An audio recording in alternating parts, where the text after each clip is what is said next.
I ngā iwi e raurangatira mā. Nau mai haere mai piki mai kaki wai.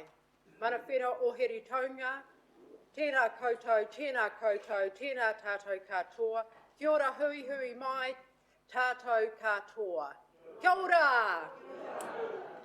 All peoples of the world, all speakers, all chiefly peoples here, all groups, we welcome you, we welcome you, we welcome you. To everyone who is gathered today. Tēnā koe to Papa Jerry, lovely to have you with us. Tēnā koe to Ngā Hiwi and Miri, I saw you coming in. Lovely to have you with us, our chairman of Ngāti Kahungunu. To all our mana whenua in the room, nau mai haere mai. To our media, welcome to you today to tell our stories. To our community and our residents and our people of Heritonga, we welcome you all. We're proud that we have people able to attend also in other parts, in our foyer, in the landmarks and in Guaylan, because we're limited to only 70 people in this room. So I'd now like to call upon our kaumātua, Papa Jerry, to start us and welcome us with a karakia. Kia ora. Kia ora. Tēnā koe, Sandra. Hei te timatatanga mo tēnei te kupu o te atua. Nā te timatatanga, nā te whakamutinga. Ko tā morangi ki mua, ko te hapai o ki muri, kei te tūturitanga mahi pono o te Māori, mana mo te hake. Kei te kupu whakamutinga, he honare, he kroria, he maungarongo, he pakaro pai ki ngā tāngata katoa. Kei te tūake mo tēnei, te tautoko i ngā mihi, tēnei tō tātou mea, mo Sandra mo tēnei wa. E te iwi, nau mai haramai. Kei te whare, pōhiri, pōhiri, pōhiri. Hei te tū mai ki tēnei e ngā mātou waka, e ngā rangatira, koutou katoa, nau mai, hara mai, piki mai, kake mai. Hei te timatatanga mo tēnei tō tātou hui huinga, mo tēnei rā. Ko mai te wairua ki tēnei tō tātou matanui te rangi, e te mihi kia ihoa, kei te rungarawa. Nā ne ho mai, nā ne tango, e kuoria, ruinga tapu winga wā katoa. No reira, kei te timatatanga, mo tēnei te himene, mo tēnei tuatai. He nare?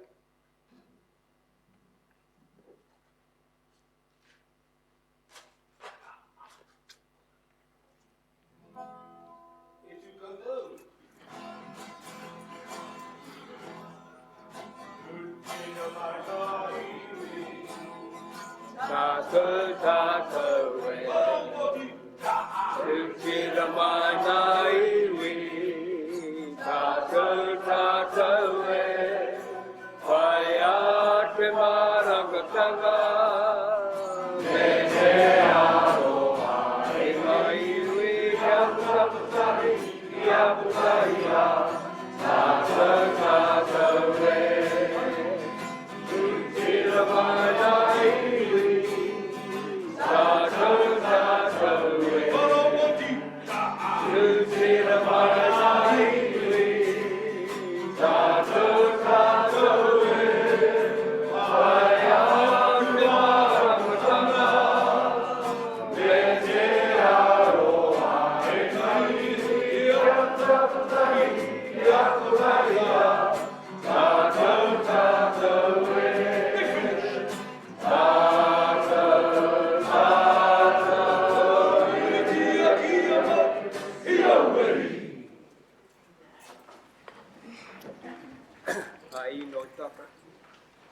e tō mātou matu i te rangi, e te tū mai ki tēnei tō kōna rota aroaro mo tēnei wa.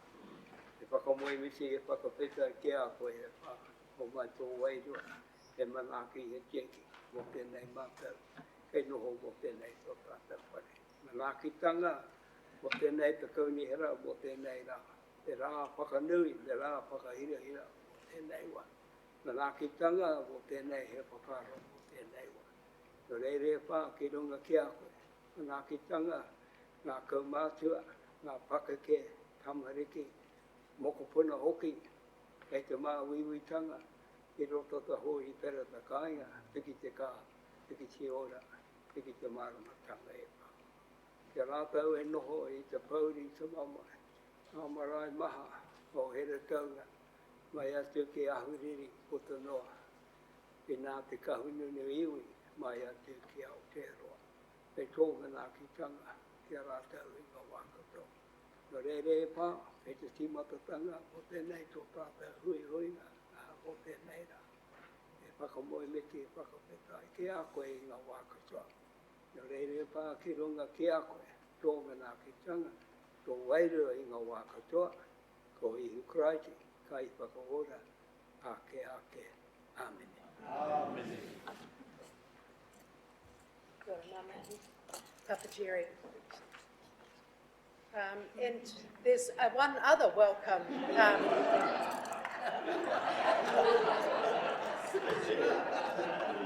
Was it very cheeky? Would you like to cheer? No, what a go!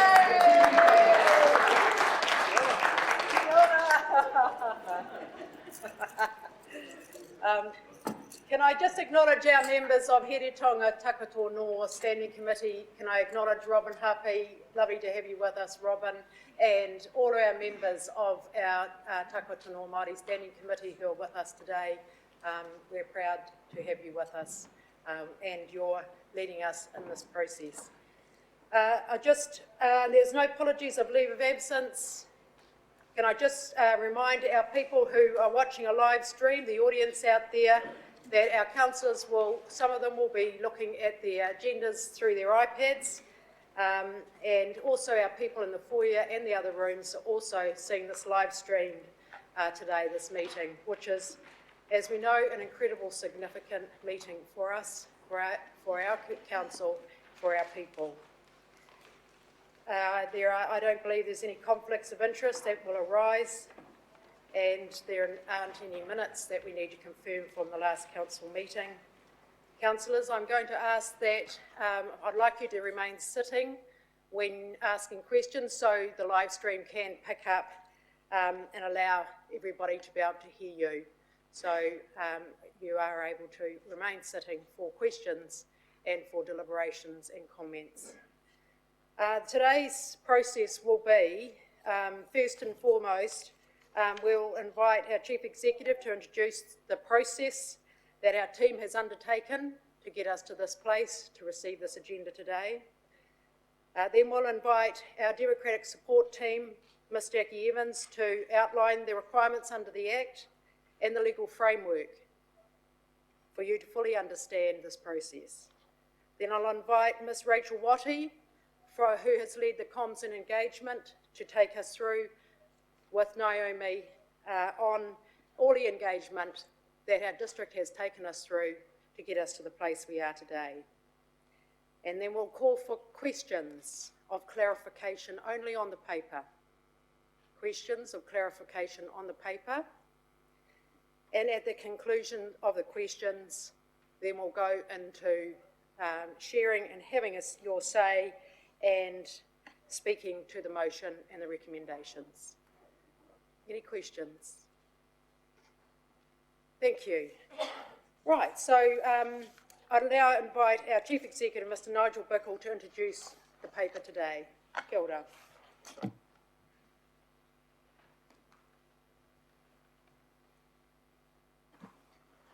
I ngā mana, I ngā reo, I ngā hapu karangaranga o Heretaunga, tēnā koutou, tēnā koutou katoa. Ko tō Sivili Nigel Bickle a hau no reira, tēnā koe kei te kahika Sandra, ko koutou nā kaunihira me te whānui o te kaunihira arohi o Heretaunga. I hika mā, ka tahi nei te rangi ko tēnei, ka teira, are koa ana te nākau ki te tū, ki te mihi ki tēnā o tātou kua i te pahi nei, a tinana, a rorohiko, a pauaka, whakaata rānei. I te iwi, nā mātou te raurau, nā koutou te raurau, ka ora ai te kāinga o Heretaunga. Heretaunga ararau, Heretaunga haukanui, Heretaunga haro o te kahu, Heretaunga tākotono, tihei Heretaunga. Little did we realise that Minister Mahuta's announcements back in February to abolish the poll requirement of local authorities to establish Māori wards would create the tsunami of passion from Māori communities across Aotearoa. But here in Hiratonga, no one that's been present in our engagements with mana whenua or our meetings with Hiratonga Tākotono in April was left in any doubt that consideration of Māori representation at the decision-making table was a matter that could wait until 2025. Such was the passion from Hiratonga Tākotono that the council knew it had to consider this before the next election. The council is not just motivated by passion, however.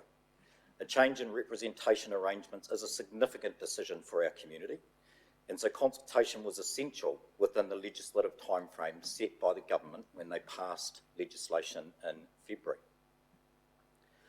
I'm justifiably proud of both our community response and proud of the way that officers mobilised to conduct such wide engagement in the time available to us.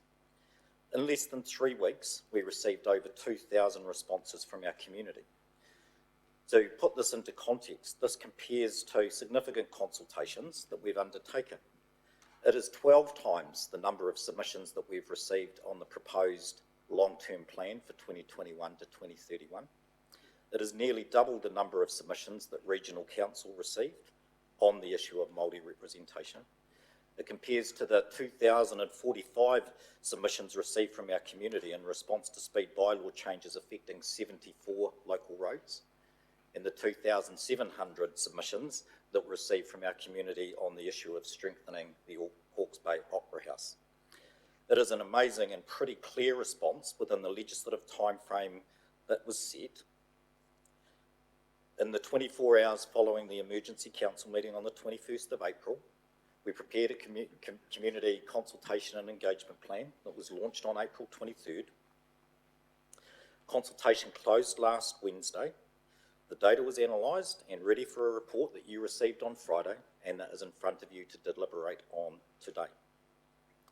The Pou Ahurea team worked tirelessly with mana whenua to reach community through meetings, conversations, emails and hui with a number of whānau, marae and entities across Hiratonga.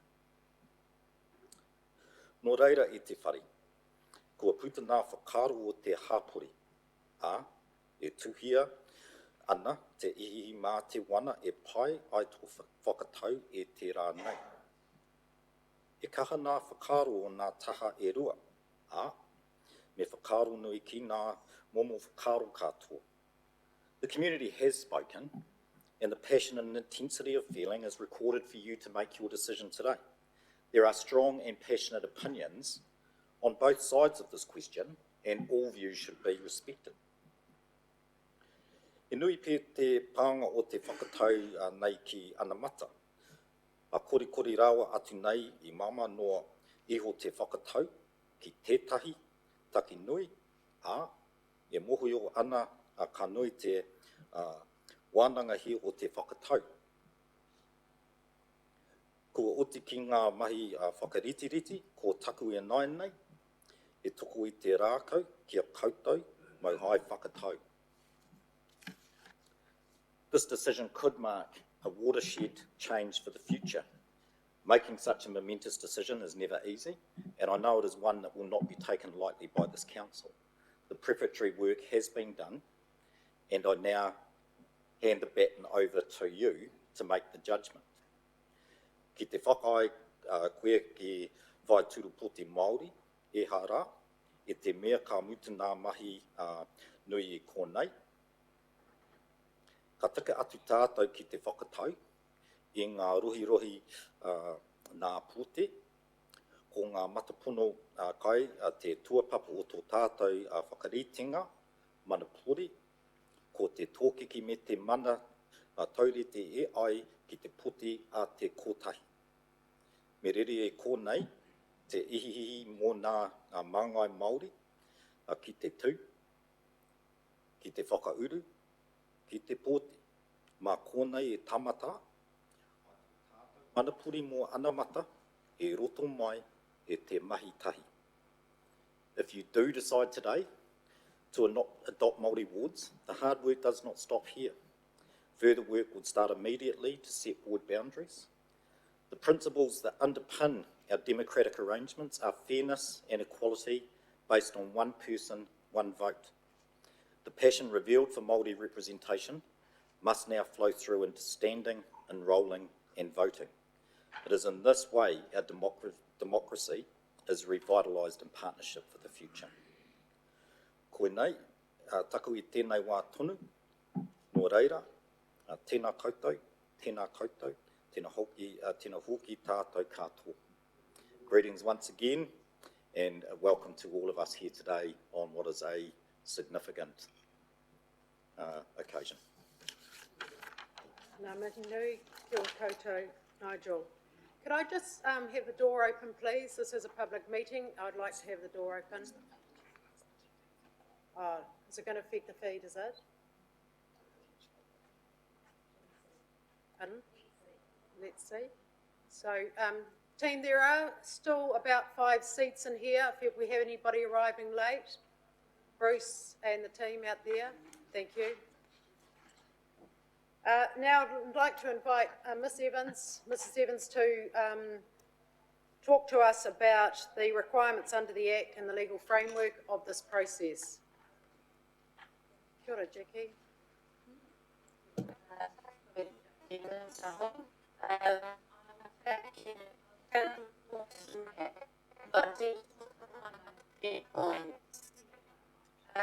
This petition is before you today.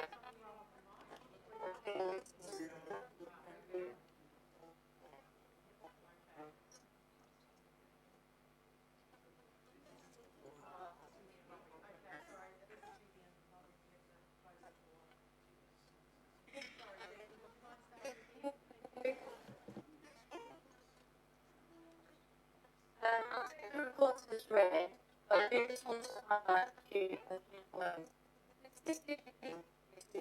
Day. Yeah, it is. Might tee this one up Okay, here, thank yeah. you. You know, technology.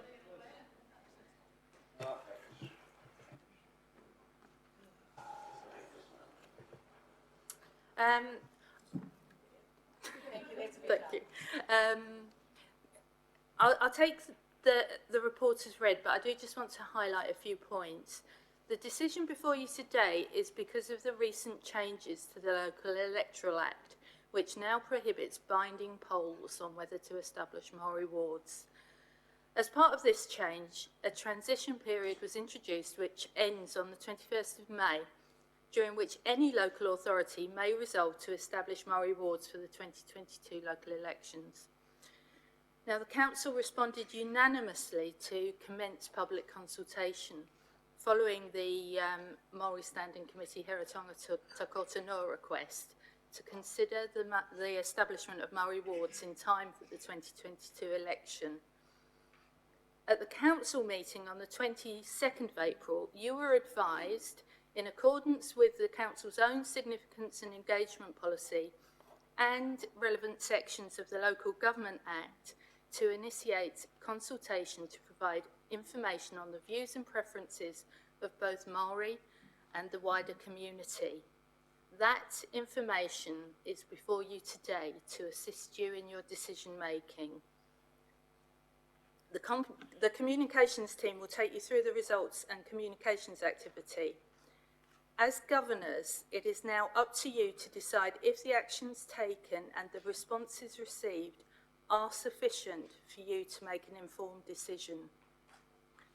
Since the consultation closed last Wednesday, a further 85 written submissions have been received, which were submitted before the 5 p.m. deadline, but received after the data had been collected for the report because we had such a short time frame to turn things around. This amended information is in front of you today. It's been tabled. I have to say it hasn't significantly changed the overall figure, which is 75% in favour of Māori wards for 2022 and 24% against. It is important to note that if you decide to establish Māori wards for the next election, this will automatically trigger a representation review, and the timeline for that representation review is set out in the report. I'm happy to answer questions if there are any. But the only decision you're being asked to consider today is the introduction of Māori wards for 2022. Any decisions on the overall number of councillors and the makeup of ward boundaries is not for debate today. That would be the subject of further consultation and council decisions later in the year. The process in the Local Electoral Act is clear.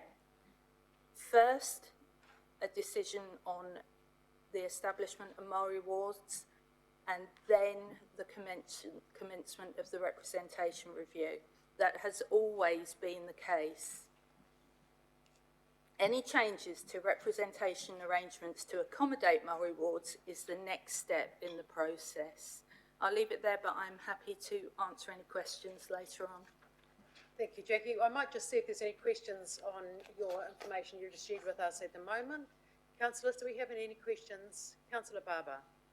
Kia ora, Jackie. I'm on page 9 where it's got the formula, which makes up the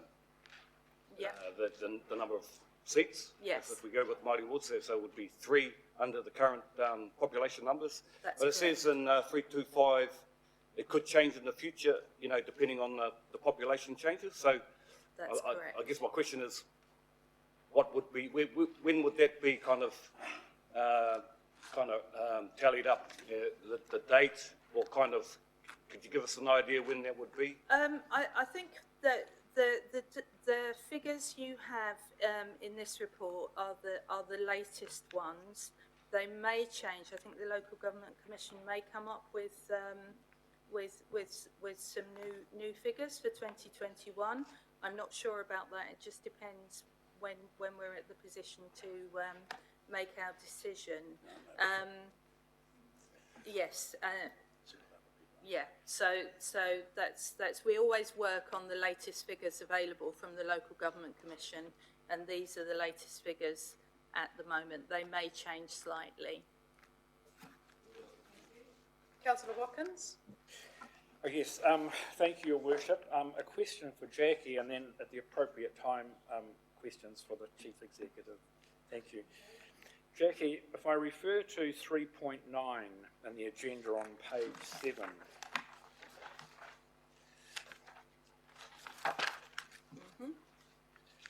and it says the government indicated further legislative changes would be introduced at a later date to change the way Māori wards work more broadly. At this stage, there are no details of what that further legislative change might entail. Have you had any update at all on that? No, I have not. My assumption is that any changes will be part of the broader local government changes, which are currently just beginning to come forward. But I do have no further information on that at the moment, I'm afraid. Thank you. Councillor Watkins, if you'd like to ask your question now to the Chief Executive.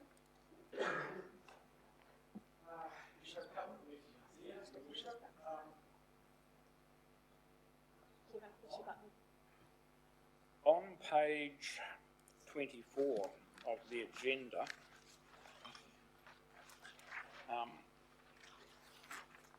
there is a reward and a risk analysis, and it was very pleasing to see that. I thank whoever did that. The risks, or what should we say, the perceived or potential risks in there are quite significant in terms of community. Were these risks viewed, or any commentary received by our Risk and Audit Committee? No, not by our Risk and Audit Committee, but I think that if your question goes to the short time for engagement with our community, Clearly, the changes to the Local Electorate Act were brought in by government with a statutory deadline. What I'm satisfied through what we've set out through you in terms of the process that we've followed and the submissions from the community is that we've satisfied our significance and engagement policy and that you have the sufficient information in front of you to be able to make a decision. You're satisfied in terms of risk. Yes, thank you. My second question is, and I apologise, I didn't get the full details of this last week, but I understand some information was sent to, I think, some rural wards regarding... The engagement with the team. Is it? Okay. Yes, thank you. Okay, thank you. Cool. Thank you. Councillor Sears. Thank you, Your Worship. Jackie, just to clarify, if Māori wards were to be approved today, the representational review follows, and then we have 6 years in which there's no change, and then in 6 years another representational review as per the normal cycle takes place, and the Māori wards, along with any other special interest wards or any of our structure, is reviewed again. Yes, that's correct. I understand that Māori wards will remain unless there is a council decision to not have Māori wards after the 6-year period. Thank you. Thank you for that clarification. Councillor Nixon. Thank you, Your Worship. Hopefully this is the right time to raise the question. I'm not sure who by. Jackie's information that she's presented, we're asking questions on that at the moment. It's about the determination of how many people. It really follows on from Baden's question. Anyway, I'll ask it, and if it's the wrong time, I'm sure you'll tell me. The question I've got is, the first question is, can a voter currently on the Maori electoral roll opt not to be included in the new council Maori ward and instead transfer to a geographical ward before the local government elections next year? And if they can, under what circumstances can they change? The short answer to that is no. If you're currently on the Māori ward, you cannot change until 2024. You've answered my second question. Thank you. Thank you. Thank you, councillors. Thank you, Ms Evans. No further questions on the legal framework. And now I invite our comms team, Naomi and Rachel, to come forward. That'd be great. Can I just acknowledge the amount of work that has gone on by the team to get our community engaged? I mean, more than 2,000, as the Chief Executive said, more than 2,000 submissions received across the community in a short time was an outstanding effort, and we look forward to your presentation. Thank you. Kia ora koutou. Ko Naomi Ferguson, tōko ingoa. The council paper covers the communications and engagement activity, including statistics from the results of the Māori Wards consultations, as at the time of writing. As Jackie Evans mentioned, we have provided you with the updated results following the processing of the paper forms, which were still being completed at that time. For the benefit of those watching on live stream, I will briefly provide an overview of the channels used. We were in a position of advantage heading into the consultation period due to the significant national coverage and conversation being held due to the timeframe set by government. This ensured good coverage from our media, driven by press releases, as well as organic stories generated due to Māori wards being topical across the local government environment, both locally and nationally. The consultation was well covered by Hawke's Bay Today, including a local focus feature story and a feature in Te Hei Kahungunu section of this publication. The consultation was also covered by Radio New Zealand and Stuff Online. This was further supported with print advertising in the Hawke's Bay Today and Te Hei Kahungunu publications, and in the Hastings Leader, which is delivered free to urban households. Radio promotion also ran on Radio Kahungunu. Digital advertising was via boosted posts on Facebook, targeted to Hastings District, and also boosted posts on LinkedIn. Ads were also placed in the Bay Buzz e-newsletter and on their website. A post was also put on Neighbourly. We notified our email database, which includes a selection of ratepayers and My Hastings mailing list, to promote the consultation. Recognising that our rural communities may not be captured by these digital and urban delivery methods, a flyer drop was also done across the rural community to ensure they had awareness given these restrictions. Submission boxes and paper forms were available at all HDC community centres, libraries and the main customer service centres. Packs were also provided on request to organisations such as Te Tai Whenua o Hiratonga. Our website platform, My Voice, My Choice, hosted the consultation for online submissions, and information was available, including FAQs, on our council website.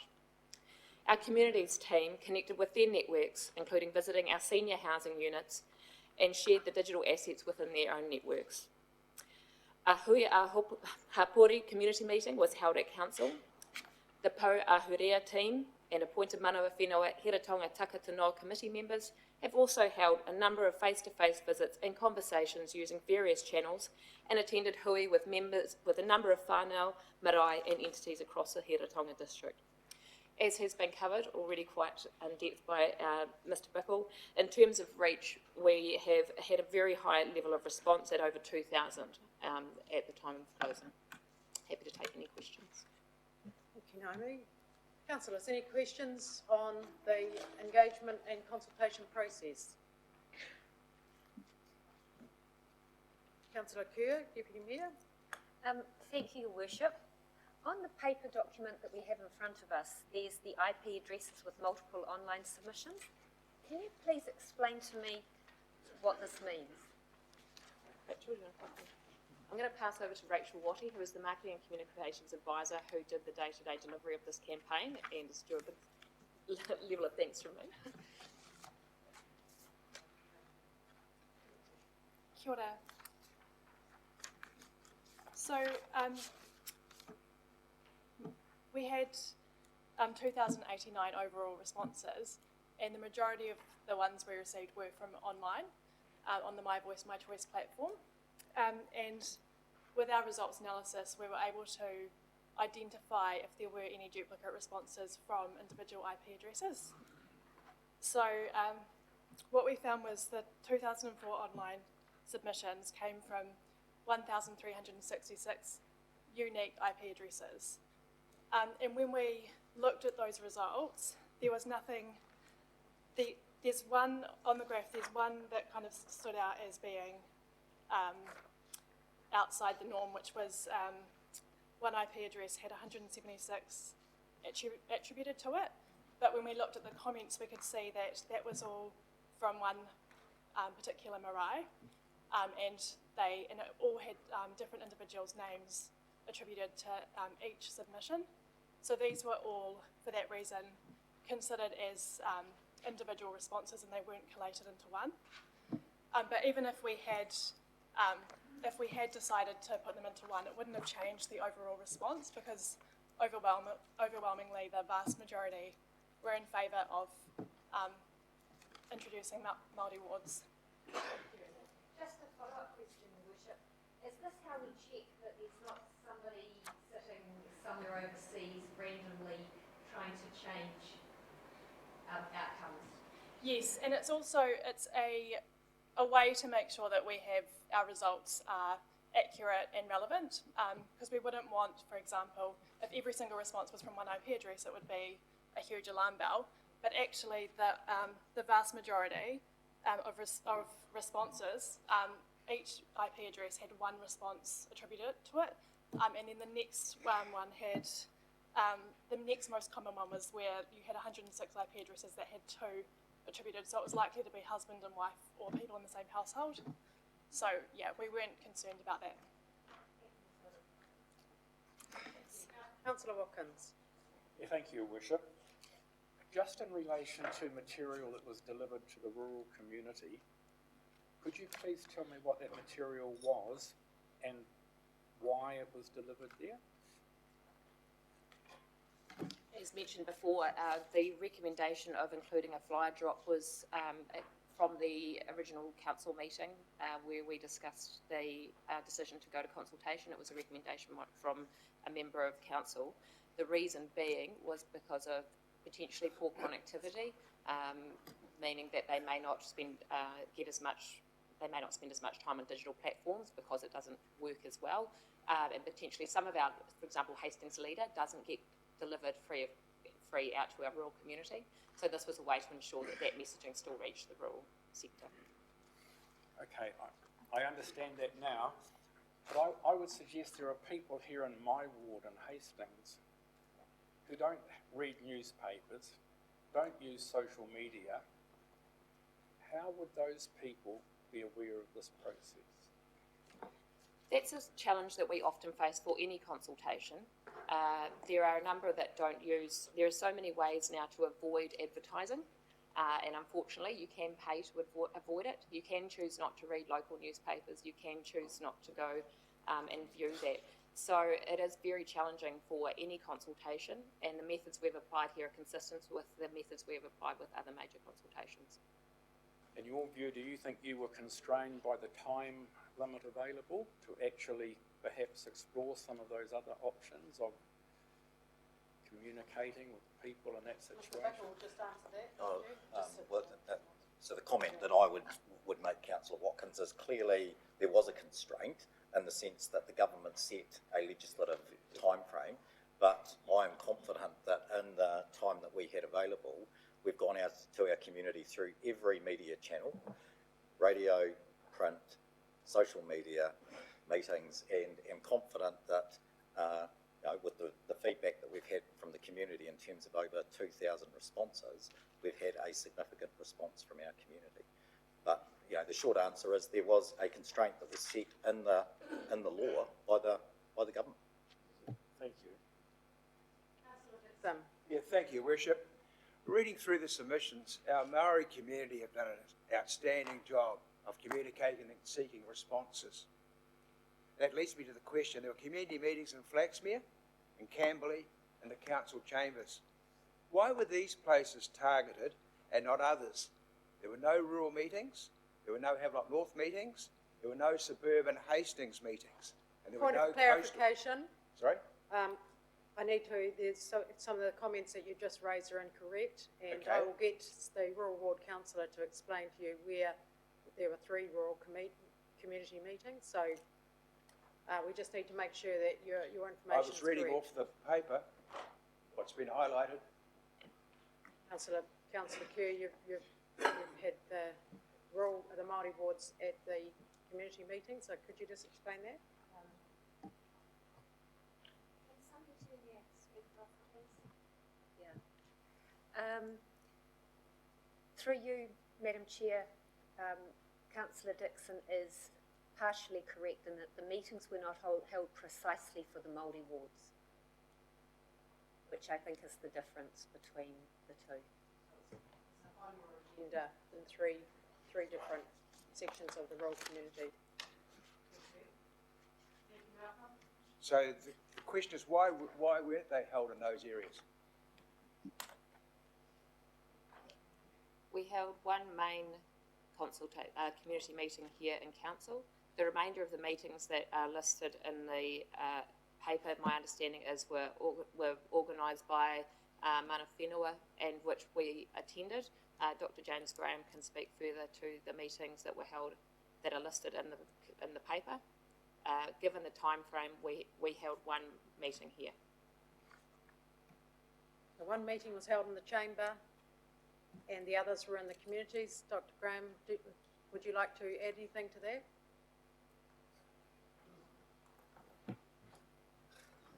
Through you, Your Worship, really just the one meeting here that we organised, and it was a community hui, a hui hapuri. We never specifically held any hui hapu at our marae. Most of our marae have been engaged in renovations across the Hastings district, so are out of action. And any other meetings were not our own meetings, but of other entities, post-settlement governance entities, tai whenua across the district. Kia ora, thank you. Ka pai. Any other questions? Your questions, are you satisfied with your answers, Councillor Dixon? I just got some concerns. It didn't reach out as far as Māori.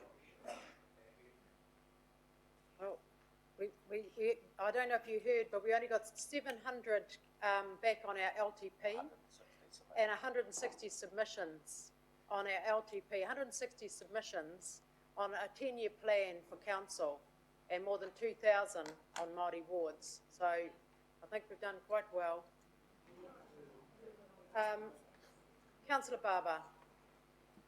Yes, thank you, Your Worship. Just to make comment on a previous question around the IP addresses, a lot coming from one IP address. Just to say that all of our marae are hooked onto the fastest Wi-Fi in Hawke's Bay.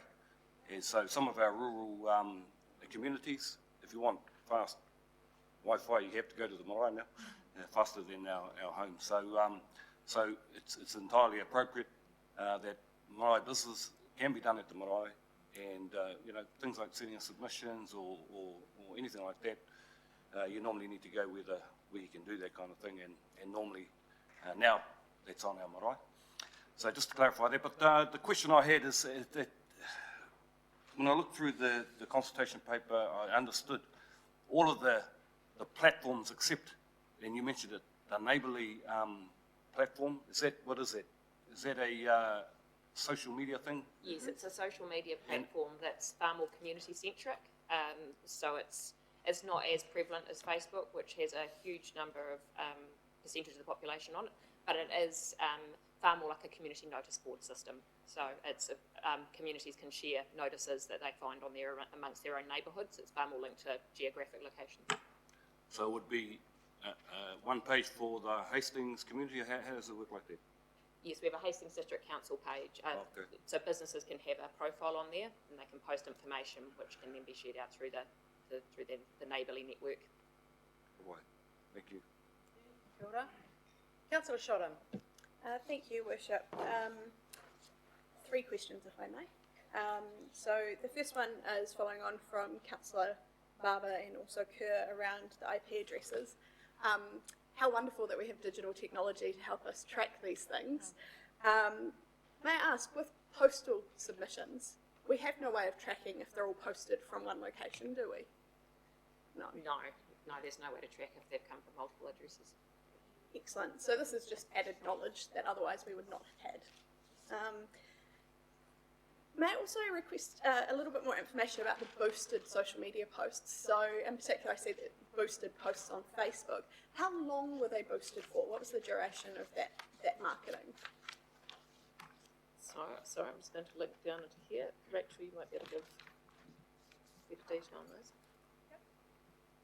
So the posts went up on different dates. The idea was that we'd target different stages, and the date that they each were posted is listed on the report, and they were boosted for the time frame of the consultation. Right, so it was the whole duration from that date? As I understand it, yes. Yeah, so excellent. That's great coverage then. Also following on from some other concerns that have been raised, around potential public meetings. Can I clarify, in the past I'm aware that councillors who may want to draw a particular issue to community attention have been able to arrange their own community meetings and with support from council. Is that correct? I will confess to having only been in the role a year that I haven't got personal experience of this, but my understanding is that yes, if a councillor wanted to present to any community group, the process has been that they request us to prepare a supporting PowerPoint slides, and we can do that, and they're able to attend and hold and attend any community meetings. Excellent. And did any councillors do that for this particular consultation? No, we had no request for that. Thank you. Thank you, Councillor Shodham. Councillor Lawson. Thank you, Your Worship. Just a question around clarification to understand the social media. So on Facebook, the post on the 23rd of April reached 8,355 people. Does that mean they actually engaged with that? So the engagement is, I need to understand that. So the reach is how many times, how many people saw the graphic come up on their screen. And then the reactions is how many people actually interacted with that. And we can see there that the link clicks to My Voice, My Choice. So, sorry, MVMC is our is short for My Voice, My Choice, which is our consultation platform, was 222. Okay, thank you. And also about the boosted video. Like, it seems to me that there was a lot of views of that video, 6,619. Yes, we use video because the trend at the moment is that people engage better with video. So wherever possible, we try to do video on key topics, and we do. You can, as you can see from that, we had 12,233 in terms of reach. People see the video, and link clicks through to My Voice, My Choice were basically more than double at 450. We haven't given you a consolidated report of the whole Facebook reach because we do it by post, and I can't say that someone who saw the video and saw the static, the uniqueness of that. Right, okay, but it seems to be a very good reach. Thank you. Just to add to that, our Facebook page has 23,000 followers, just to give context to that. Thank you. Councillor Barber. Yeah, thank you, Worship. And thank you for the mahi that's gone into to going out to consultation within that 3-week time frame. Page 20 kind of lists the councils that have either agreed to Māori wards or are in consultation. But is it correct that not all of these councils have actually gone out to consultation before making this decision? I might defer here to Jackie Evans on the democratic outcome of that. No, I do believe that some haven't gone out to consultation, but everybody's context is different, and they may have consulted on this earlier. So, but yes, you're correct. Not every council has gone out to full consultation. No, I'm aware that Palmerston North City Council, Nelson City Council, from what's been reported, didn't choose to go to consultation.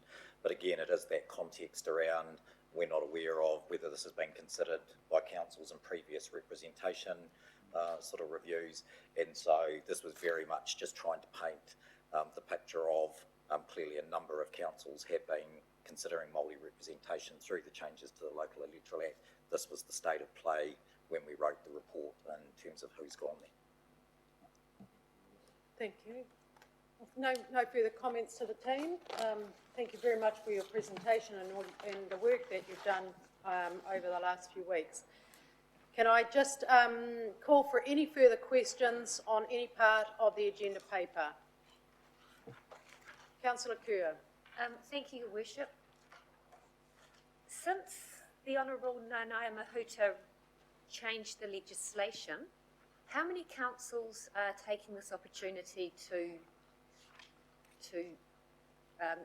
include Māori wards? Is it just the numbers that are listed in the paper, or has that changed and more councils come on? This was the state of play as we could establish on the day we wrote the paper. So, like we know that both the Far North District Council and Wellington City Council voted to establish Māori wards last week. We're aware that the Regional Council, which isn't listed here, I don't think, is deliberating tomorrow. This is moving by the day as we approach Friday being the legislative deadline. Thank you. Thank you, Worship. Through you, Ms Evans, if I may ask a question. One of the things that I was concerned about in reading submissions and also comments on social media in the build-up to submissions was a view by some members of the community that Māori wards will only represent Māori. And I just wanted to clarify, do the Māori wards take the same oath that all other councillors take? Yes, they do. And so that oath, can you just clarify what that means in terms of representation? So following on the first meeting after everyone has been elected, every councillor who's been elected has to complete an oath in the Local Government Act, which actually says that they will serve the whole community. I think it's the interests of the whole community, and that's a pledge that every new councillor has to take. It's their first thing that they do. Excellent, thank you. Councillor Sears. Thank you again for Ms Evans. 4.25, I think it is. I understand that the process dictates that Māori wards are first to be decided on, and then the representational review comes second. I understand that that's not our decision. Feedback I've had and feedback in the submissions from some rural people is that they're concerned about the possible change to rural wards if the Māori wards are introduced. And I note that you say there will be a very short time frame for the community to input into the initial proposal for ward boundaries or distribution, but there will be significant time for the community to feedback on the proposal that goes out. So I really want from you clarification or confidence that communities of interest will at that time have plenty of capacity to feedback on their own interests and their own representation in that process. So if I can start as the chief, and then Jackie, feel free to add. I have absolute confidence that if you decide today to adopt Māori wards, we will start the representation review immediately. We have until the end of August to develop a proposal that this council needs to agree that determines that this is the best set of choices around how we might represent all communities of interest.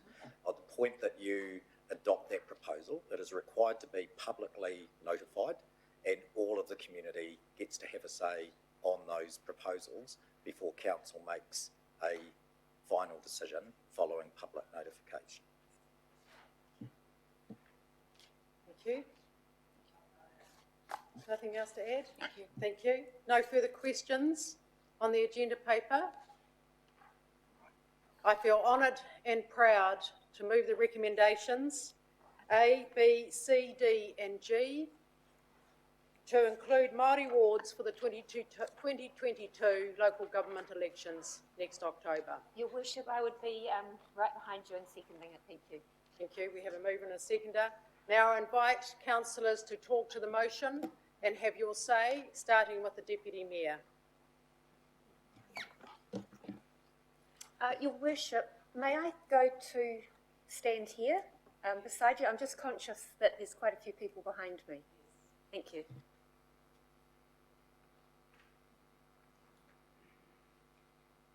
Councillors, I am going to go round the room, starting with the Deputy Mayor, moving to Councillor Dixon and finishing with Councillor Nixon. So don't worry about pushing your sound buttons. We are going round the room. Thank you. You look good there. He does. Looks good there. Yeah. Kia ora. Yeah.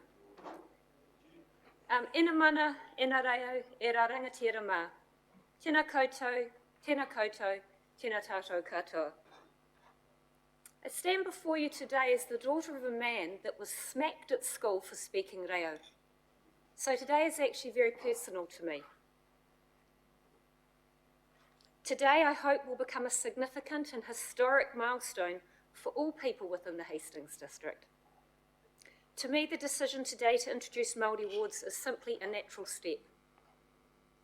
Our council has seen the opportunity, not the barriers. Heretaunga Māori have been consistent in their determination and drive to protect their cultural interests and ensure inclusion. This may be well known to many of you, but it's new to some of us. As we know, past decisions made by governments have negatively impacted and restricted the growth and development of Māori. But our local Heretaunga Māori have pushed back. Government decisions such as unreasonable land and property laws were responded to by Heretaunga Māori with the establishment of the repudiation movement in the 1870s, trying to get land sales overturned. Subsequently, the Māori Parliament was established locally at Waipatu in the 1890s. And in 1893, the first woman stood before the Māori Parliament arguing for the right for women to vote and stand as members of Parliament. 1893. And I wish to acknowledge her, Mere Te Tai Mangakahia, a relative of those in the room. This was ultimately the driver behind the women's suffragette movement. Further government decisions such as the alienation of Māori land for the building of roading and railways, yet deliberately avoiding European land holdings. Government decisions such as the preventing of returning soldiers from World War I and World War II being part of the ballots for farmland were responded to by Māori in Heratonga with the establishment of separate funds for returned Māori soldiers. And in the case of World War I, where the equivalent of over $500,000 was raised by the Hawke's Bay Māori entertainers to purchase farms independent of the government, because government farms were only set aside for Pākehā soldiers. I can't comprehend that these were deliberate decisions to exclude. But today we have the opportunity to make a deliberate decision to include, to guarantee participation in local government for Māori, just as we do in central government elections. This change allows Māori to vote for Māori, specifically to represent Māori interests, which is no different from my own role, standing and representing the rural community. I stand in a rural ward, take my advice from the Rural Community Board, who set the vision for the rural community. It seems absolutely natural and fair that Māori should be able to do the same, to elect their own ward candidates, and for those that were successful to be advised by the wider Heratonga Takatanoa committee. As a rural councillor, I make decisions advised and informed by the Rural Community Board and rural residents. And from the next election, Māori should have exactly the same right. It is 20 years since the inclusion of Māori wards in the Local Electoral Act, yet only 3 councils have achieved Māori wards in that time. In March 2018, local government New Zealand wrote an open letter to the Prime Minister and other leaders requesting the removal of the poll provisions. Following last year's election, Minister Mahuta signalled her intent to have the Local Electoral Act changed to remove the polling requirement. She described it as an anomaly that had held back widespread Māori representation, and making good on this promise through February this year. Since that legislation changed, I understand 26 councils have made changes to have Māori wards or are considering it. And Hastings District Council has been working hard every moment of that time. We've engaged our Heratonga Takatanoa Committee. We have accepted their recommendation. We have engaged with our community, as you've heard, and we gathered over 2,000 submissions in the process. That's no small feat. And high regards must go to the team that achieved that and to the community response. After today's positive decision, residents who are currently on the Māori roll will simply be able to vote for Māori wards in the Hastings district. I see no negative side to this decision. I want to have an inclusive Heratonga and an inclusive Aotearoa. Today will be one of the most, if not the most significant decision I have been involved in my nearly 20 years of local government. To me, there's no need to debate. This is simply very overdue, and it is the right thing to do. So I am very, very proud to be seconding the Mayor's moving of this recommendation. Tēnā tātou katoa. Thank you.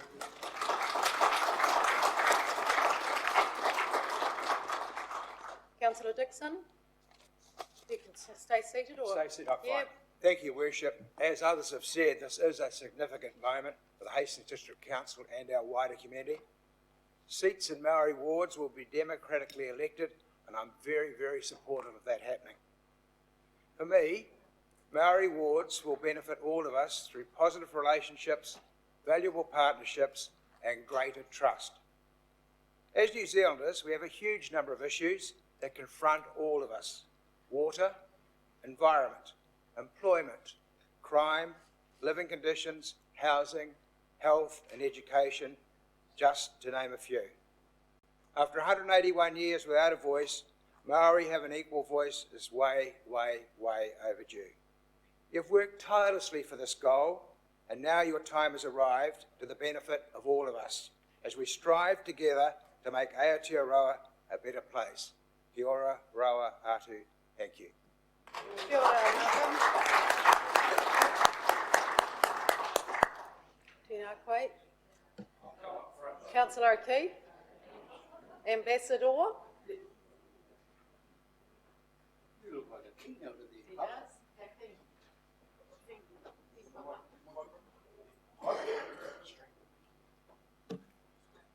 Kia ora tātou, e te tangata o Heretunga, whānau, pāpā te māma, mihi mai, whakatau mai.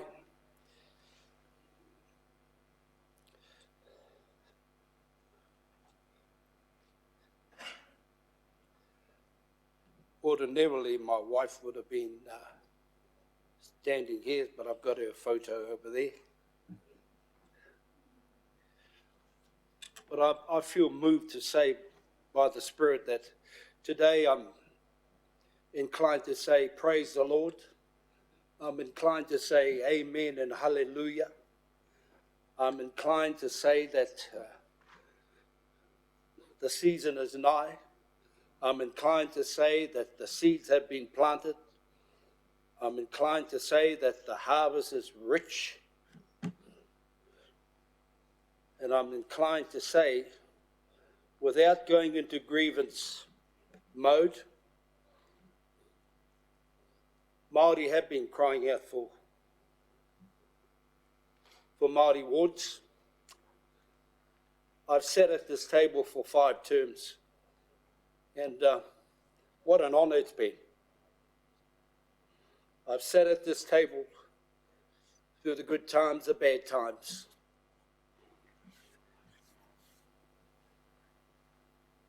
Māori have been crying for Māori wards on every level, in every which way, whether it's abuse, whether it's poverty, whether it's housing. Māori have screamed out from the rooftops and trumpeted aloud, we want to be at the decision-making table. We want to be a part of the decision-making. Don't fear us, embrace us.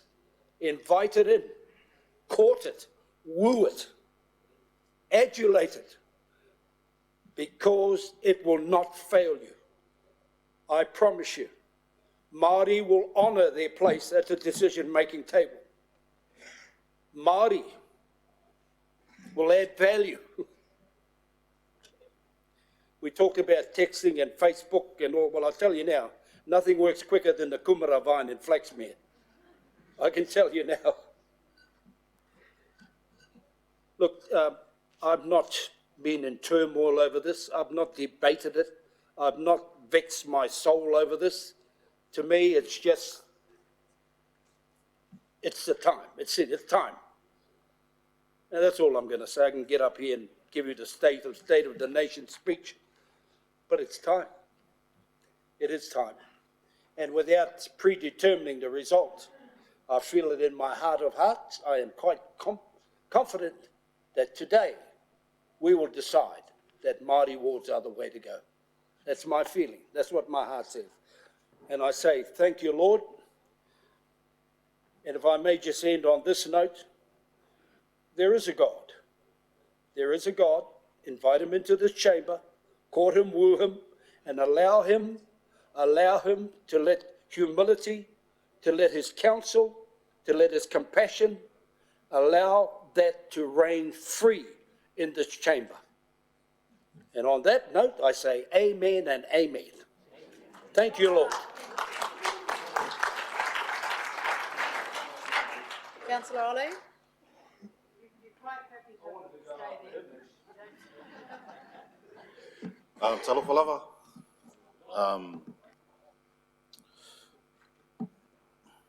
Firstly, I want to honour Papa Jerry. You look good up there. And for the amazing work in promoting the culture here in our beautiful Hiratonga. To also Vili Nigel, Chief Executive, and Matai, acknowledge you and your leadership. Our amazing Mayor Sandra Hazelhurst, you have a beautiful heart. When I first had my first meeting with Sandra, the advice she gave me was serve with your heart, serve the people. And that's why I'm very honoured to be here and be in this time with you. So thank you for leading this. And I also want to acknowledge our councillors.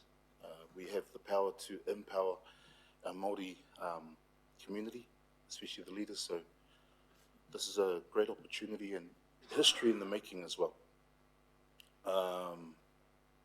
To honour the treaty and work in partnership to serve the people equally. Having a voice at the table, decision-making table, allows our people to tell their story. Police 10-7 tells the wrong story. Having Māori voice at the table will have a strong voice for our people. So today I just want to share one of the stories that I experienced as my first time in council, and I want to acknowledge Hinare Keith and the beautiful wife Pam. I know we were all affected by COVID, and our people were in lockdown, and all I wanted to reach out for was resources, some food, whatever. But you reached out, brother, with your heart, and you served the people immediately. Along with, I want to acknowledge Huri. You're the man, bro, from Te Kupenga, Hauora and Ahuriri. I consider you our modern day hunter-gatherer. What you did for, I know over there in Napier you guys might be, have a different context, but I want to honour you, brother, and your group there at Kupenga Hauora for helping us immediately during COVID. I know my brother Nigel said, you're the first Pacific Islander in this council. But then he said, but it's too late. So when we introduce Māori wards, our Pacific Islander people are right behind you. So we're here to support you. And yeah, this is amazing. And I want to acknowledge my attire today. I'm wearing overalls. Still got the collar, but the reason why I wore this is to represent our working people out there. If we all decided to just leave Waris, leave the orchards, leave the workshops, the country will lose out in billions of dollars. So that's the power that we have together. So yeah, let's make it work. Thank you.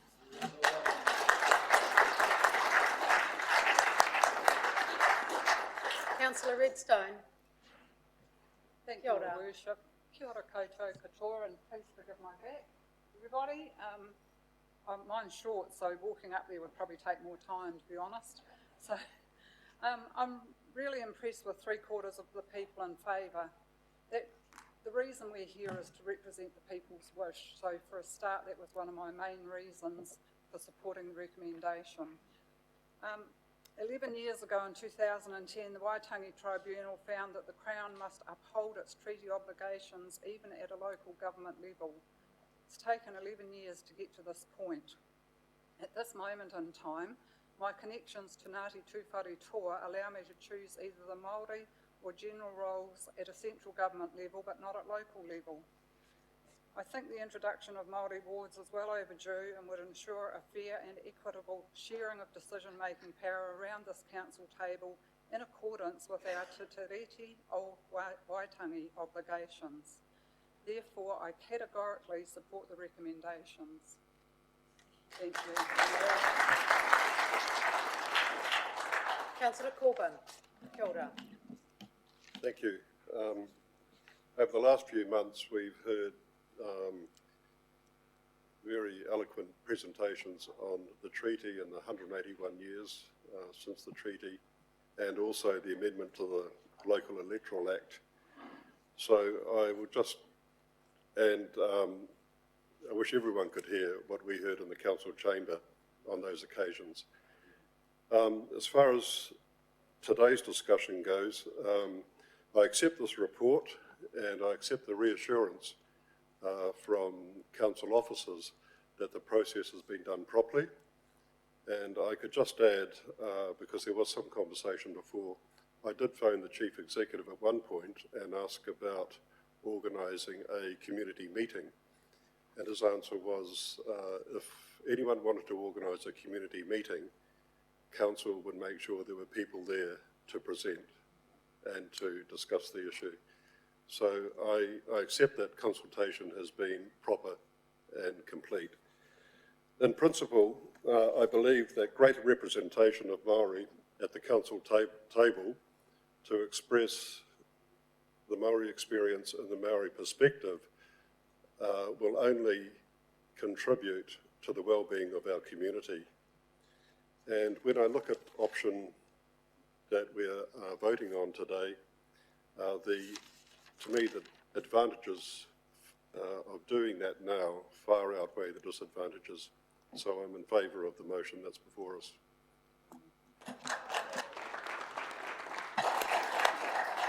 Councillor Sears. Thank you, Your Worship.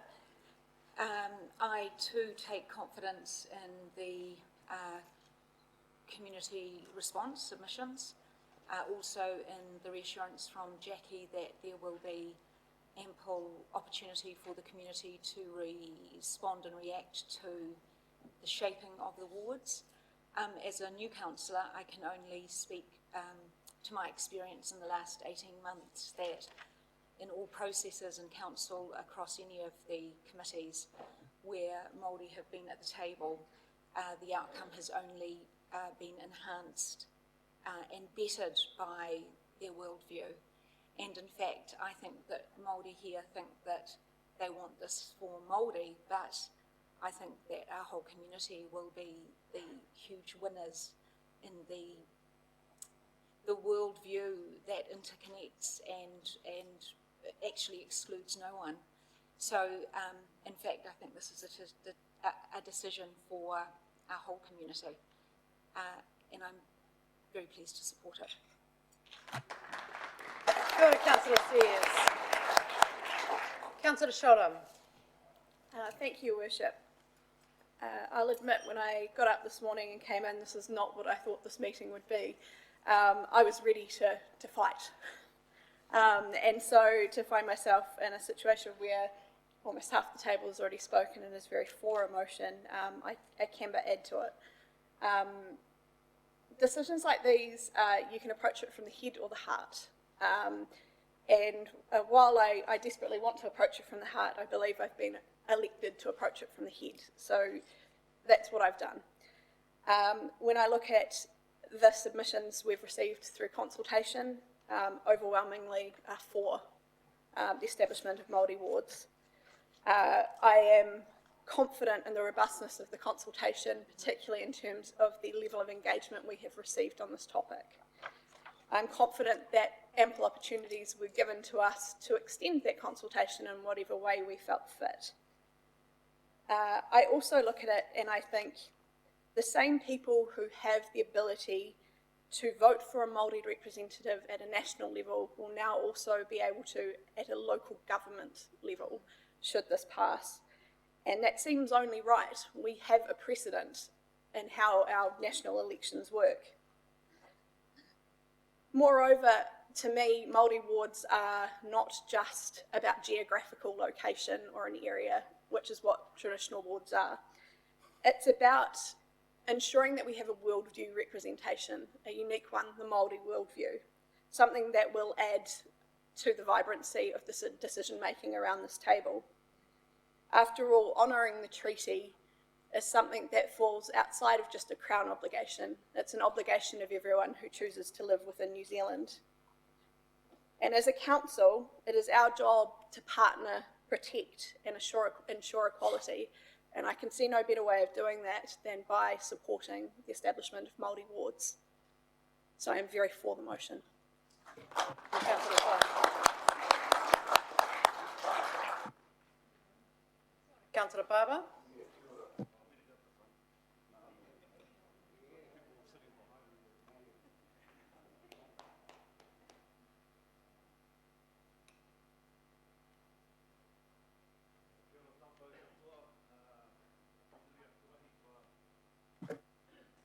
Ko tatu mana ki tēnei o ngā huihuinga nui whakahira. Mihi nei ki a koe, Uncle Jerry, nā hau te arawhata ki te rangi tēnei rā, kia whakatūwhera pai tātāta nei hui. E mihi ana ki o tātou mate, ko hoani Hawaii ki rangi tērā, tiraha mai nei ki runga Mōteo. Me te māma o te rangi hau Gilbert, ko ia hoki tērā, ko wehe atu. Te rangi hau was a part of our komiti Māori, o ngā ehe ngā tau, nui ngā tau. No rei ngā mate haere, haere atu rā, haere ki te kāpuni wairua, ki reira o ki ai. Hoi no rātou kia rātou tātou kia tātou te hongora. Miharo te titiro atu nei kia koutou, ngā tini whanaunga, ko haro mai nei tēnei rā. Ngā upoko ngā marae, o ngā iwi, tēnā koe nā hiwi, ko whakarangatira mai nei tēnei huinga tātou. Hoi ngā upoko ngā marae, hei te hita atu nei te tini, o ngā upoko ko haro mai nei tēnei rā, mihi nei kia koutou. Firstly, kind of like Wendy, we were here 10th of December 2019, and the decision then was to give Māori a voice on our standing committees. And the gallery was full, similar to what it was today, but I guess that the wairua was a bit different than Your Worship, in that, we weren't sure what the feeling was, even within the council, about how that would go down, giving Māori a voting right on our standing committees, not on our council, on our standing committees. But, we went through that process, and we've been going through a process since I've been on the council's second term, 2016.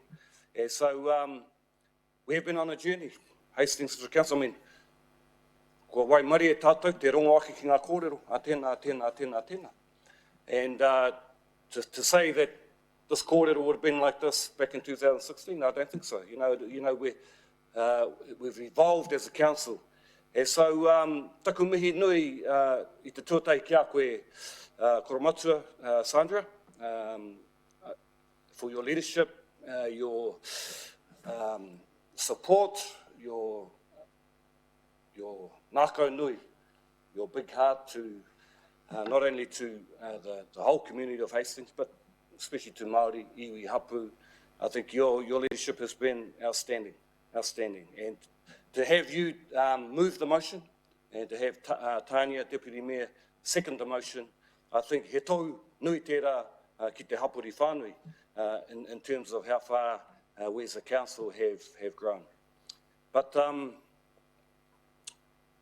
just to say that we were very lucky to hear kōrero within different settings at the council, and also different wānanga with the Māori committee, to hear thoughts and feelings. And we know there's a lot of feeling and emotion about having Māori wards. Mai rano. Someone spoke about 181 years since our tupuna signed the Treaty of Waitangi. And, back in those days, only 3 signed for, te hāpuku, te moana nui o te ika, harawira mahi kai, taku tupuna no Waimarama and Hoani Waikato. But before the signing, it was a council of chiefs, much like here today. And that, some signed, some didn't. My tupuna Tiaki Tai didn't sign. He had the mana to sign, but he said, no, actually, we'll send my taina harawira to go and sign that treaty, because there was still a feeling of not too sure about this, actually. A lot of our tupuna weren't too sure about whether they would sign over rights to kāwanatanga, to rangatiratanga, era mea katoa. But I think, when I looked at the submissions, and I scrolled through the submissions, every single one, and I saw the names, because, you know, a lot of them put their names to the submission, which was fantastic. And ko mohe katoa ki era tangata. I knew them all. And, you know, these are our whanaunga that want to see change here at the council. And also looked at the submissions from our non-Māori that didn't support this, and, you know, read each of the submissions. And so, you know, understanding that 76% of our whānau want Māori wards, there's another 24% that are not too sure and maybe don't want it. But we had the Treaty of Waitangi March at Waipureku early on in the year. We all marched together, actually. There was iwi, there was hapu, marae, and there were Pākehā, you know, people that descend from our colonial whanaungas. And we all marched together, Sandra. We started with the karakia, marched down to Waipureku, and we had that big pōhiri there, where we said, hey, the Treaty of the Waitangi is there for all people. The Treaty of Waitangi is there for all of Hastings, is for all of Aotearoa. And so we're proud as Māori to be able to say, hey, ko tai ki te wā. We've been waiting 181 years to have a seat, a special seat at the table. I must acknowledge, Hinare, some of our Māori councillors that have been at the table in the past, yourself, Keana Pauline, Jacoby, Adrian Pearce, and there was another one that, yeah, koe tera? Robert Timmer, yeah. But if you look at the numbers of Māori that have represented on the council, it's not many. And that's over a long period of time. And so this decision today is about heretanga ki tua, ko te āpōpō tērā o heretanga, what's tomorrow? And what I'm saying to us as a council and to us as a people is that tomorrow is very exciting. Tomorrow is an opportunity for heretanga to go. And this is one of the kōreros that came out of our kōmiti Māori, is go from good to great, from good to great. And I think having Māori having the opportunity to have and to be elected onto council will take it from good to great. Nō reira, hei te whakai katoa ki tēnei whakatau. I fully support the motion of our Mayor and seconded by our Deputy Mayor Tanya. And just before I sit down, I guess I'm going to put a wero out to our people that having Māori seats, e timatatanga nohi o tērā. And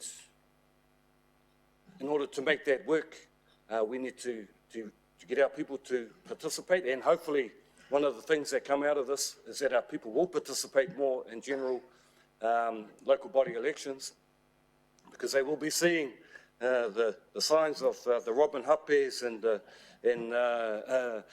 Heather Skipworths, te mea, up on every corner, wanting to stand for these types of positions. And so, but you know, that koe ra hoki te wero, te manuka, ka takoto nei au, I mui a tātou ngā hapu. Ka kā tātou, te tautoko, I tēnei āhuatanga. No good having Māori wards, no one going to stand, no one going to vote. So, you know, I can see a lot of people out here that would be good candidates for a Māori ward. So, kia kā tātou, nō re re te iwi, nen tēnei au miharo nei, I te kaha tautoko nei, I tēnei kaupapa, nui whakahirahira. Mihi nei kia koe te koromatua, Sandra. O tira ki aku hoa mahi, ngā kai kaunihira o tēnei kaunihira, tēnei au, e mihi nui nei kia koutou, huri no tēnā koutou, tēnā hui tātou.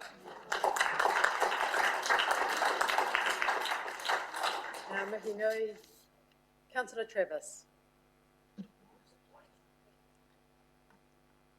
I imagine in life we all have things that motivate and inspire us. We all have a word which for us is a mantra, something that drives us forward on a daily basis. Mine has always been fairness. Fairness and the ability of all people to have equal opportunity is something that I have based my life on. So in the time that I've been on council, so this is my second term, we have been fortunate to have some Māori councillors. But it's apparent to me that they are there by whim, by whimsy, by a happy accident, because it is simply not possible for a Māori councillor to be elected without a substantial majority of Pākehā constituents to vote for them. So, for Māori to have self-actualisation, to be able to, for a Māori councillor to be able to sit around this table and know that they have a solid mandate from their own people is a very, very significant thing. And it seems natural to me that we should want to enshrine those rights guaranteed under the treaty signed 181 years ago. Now, you're just going to have to bear with me now, because many of you know that I was a teacher. And I was a teacher of history. And to me, it always comes down to the history.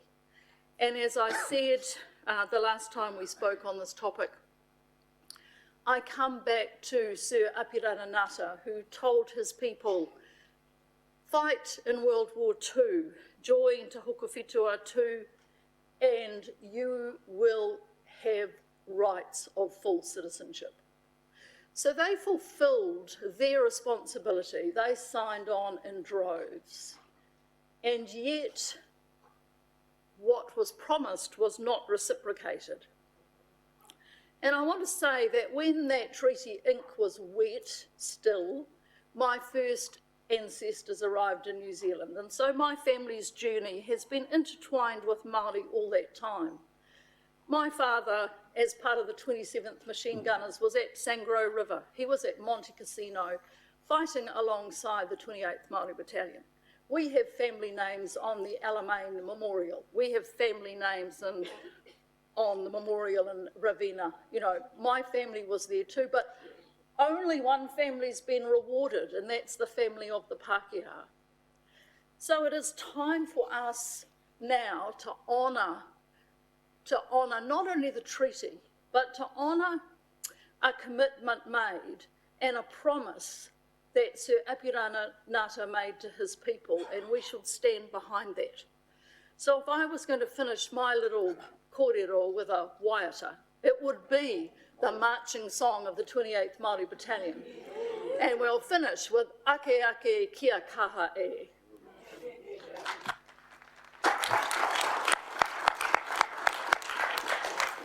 Got it, Councillor Harvey. Kia ora tātou. The toughest decision for me today was actually trying to select a tie to wear. I'm not really enjoying ties, and so this is the first one I've put on for several weeks. And unfortunately, I actually selected the wrong shirt because the top button doesn't actually tie it up. So anyway. And then the other part to the decision is that I live in Waipatu, and Ngā Hiwi and his crew probably wouldn't let me back down Karamu Road and into where I live. So it's a relatively easy decision, but when you look at the submissions, and I read through, I would say 80–90% of them since Saturday, Sunday, one sprung to mind, which was one in relation to Henare O'Keefe, and he being the bastion of who we have on council, and that's how we should rate our Māori representation. And we're well past that. You know, that you are here, and it's fantastic to have you, Baden, Anne, and others around the table. But it's a lot harder for you to be here, and we need to make better pathways for people to come through to represent their people. So, hallelujah, we are finally playing our part in an agreement signed 181 years ago. Council has had an old English system, and only a few have been able to make those decisions, and we've excluded tangata whenua. I've been on council for 4 years, and since Mayor Sandra has been at the helm, there's been a seismic shift in how we develop partnerships with many groups within our community, namely Māori, as well as the wider multicultural community. Council decision-making and ultimately Hastings will be much better off by having Māori at the table. Māori have a much deeper connection to the whenua, the environment, as well as culturally, and use centuries-old values when making critical decisions for their people. Hei tangata, hei tangata, hei tangata. As Pākehā, we may say all the right things, but there are many examples where we have got things wrong when it comes to protecting and enhancing what's important, such as social, cultural, economic and environmental outcomes. So I commend everyone that supports this at the table today, and I thank all of those that have had their say. And lastly, and I look forward to some changes in this room here, I've sat here for 4 years and I came here as a school child, and the only image, apart from another one that I've spotted, of Māori is right at the beginning in 1864 when they hand over land, and it seems to me that then they disappear apart from a token visit to Splash Planet in 1998. So I look forward to that story and the milestones that we create today to draw close to this story. Kapua. Kia ora.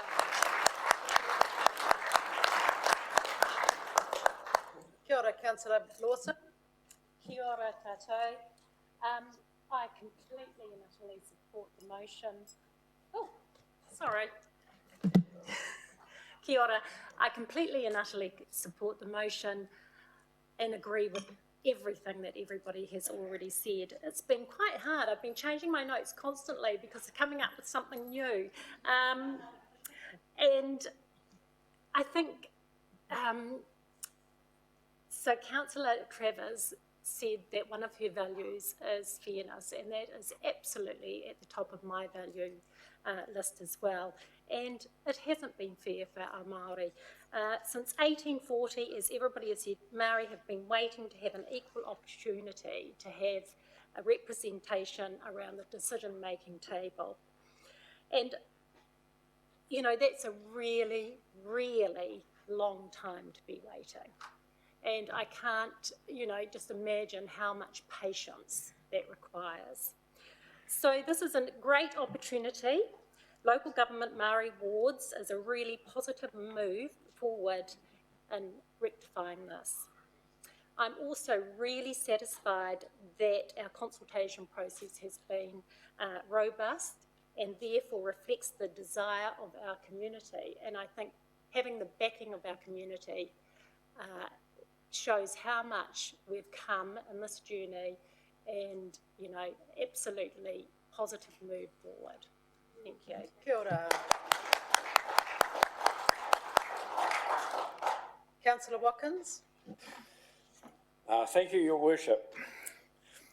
My issue is not about the merit of Māori wards. It strictly relates to process.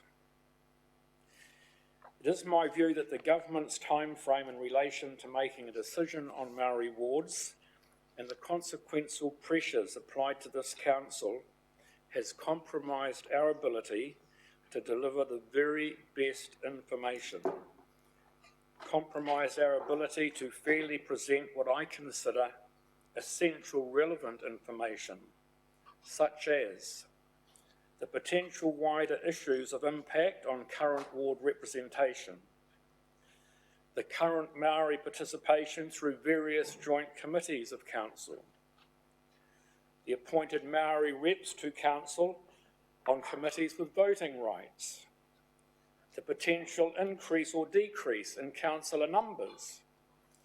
And in our agenda we learn now the government is saying there could be more changes, but we'll tell you later. Over many years, this council has bent over backwards, providing resources and time to ensure robust consultation with our community over a multitude of issues of public interest. And we have been applauded for that. On the very odd occasion when we've got it wrong, we've been whipped. We don't have to think back too far to remember that, and it's not very pleasant. The issue of Māori wards is of major significance, not just for Māori, but for the whole district. As such, it is my view that it is essential, expectant, and in the best interests of the Hastings district that we do the full due diligence and get the consultation process as broad and far as possible without the imposed time restraints we have faced. With respect, in my view, the non-negotiable time frames imposed by the Minister has effectively removed those options from us. Now, I want to refer to the Local Government Act 2002. And this is what it says about the principles of consultation in section 83. That persons who will or may be affected by or have an interest in the decision or matter should, not may be or delayed, should be provided by the local authority with reasonable access to relevant information in a manner and format that is appropriate to the preferences of those persons, unquote. Now, Your Worship, this is the dilemma I have faced, and I have lost countless hours of sleep trying to work through this. And it's this issue that will determine my vote. With the proposed 3 Māori ward structure, we have no information on what a representation review might deliver concerning current ward structure, current ward review, or anything else, any other issues. In my view, that information is relevant as alluded to in section 83. Information that should be freely available. The imposed time restraints, in my view, have ensured that cannot happen, as Council had a pressure window of just 12 working days to go out and consult and receive submissions. What an opportunity we lost.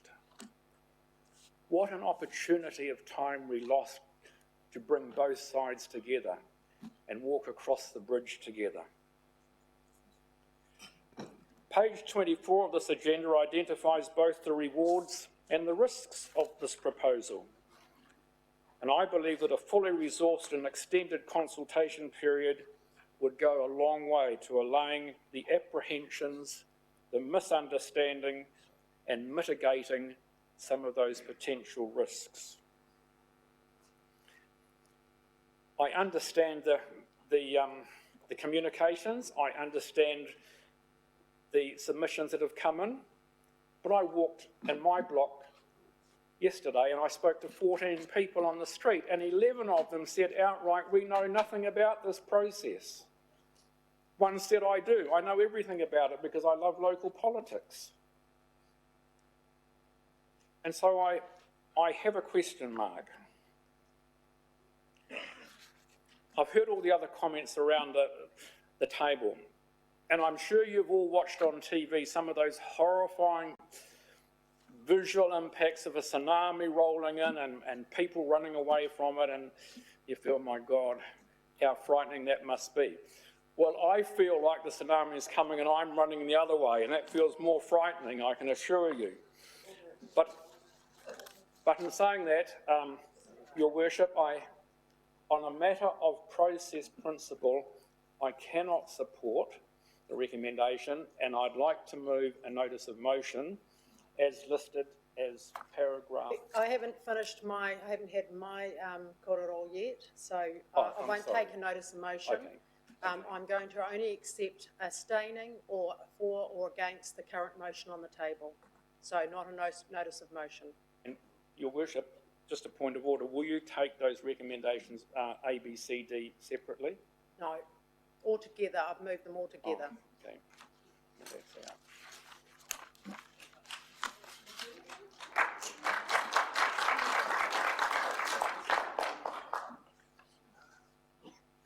Councillor Nixon. Switch yours off. Thank you, Your Worship.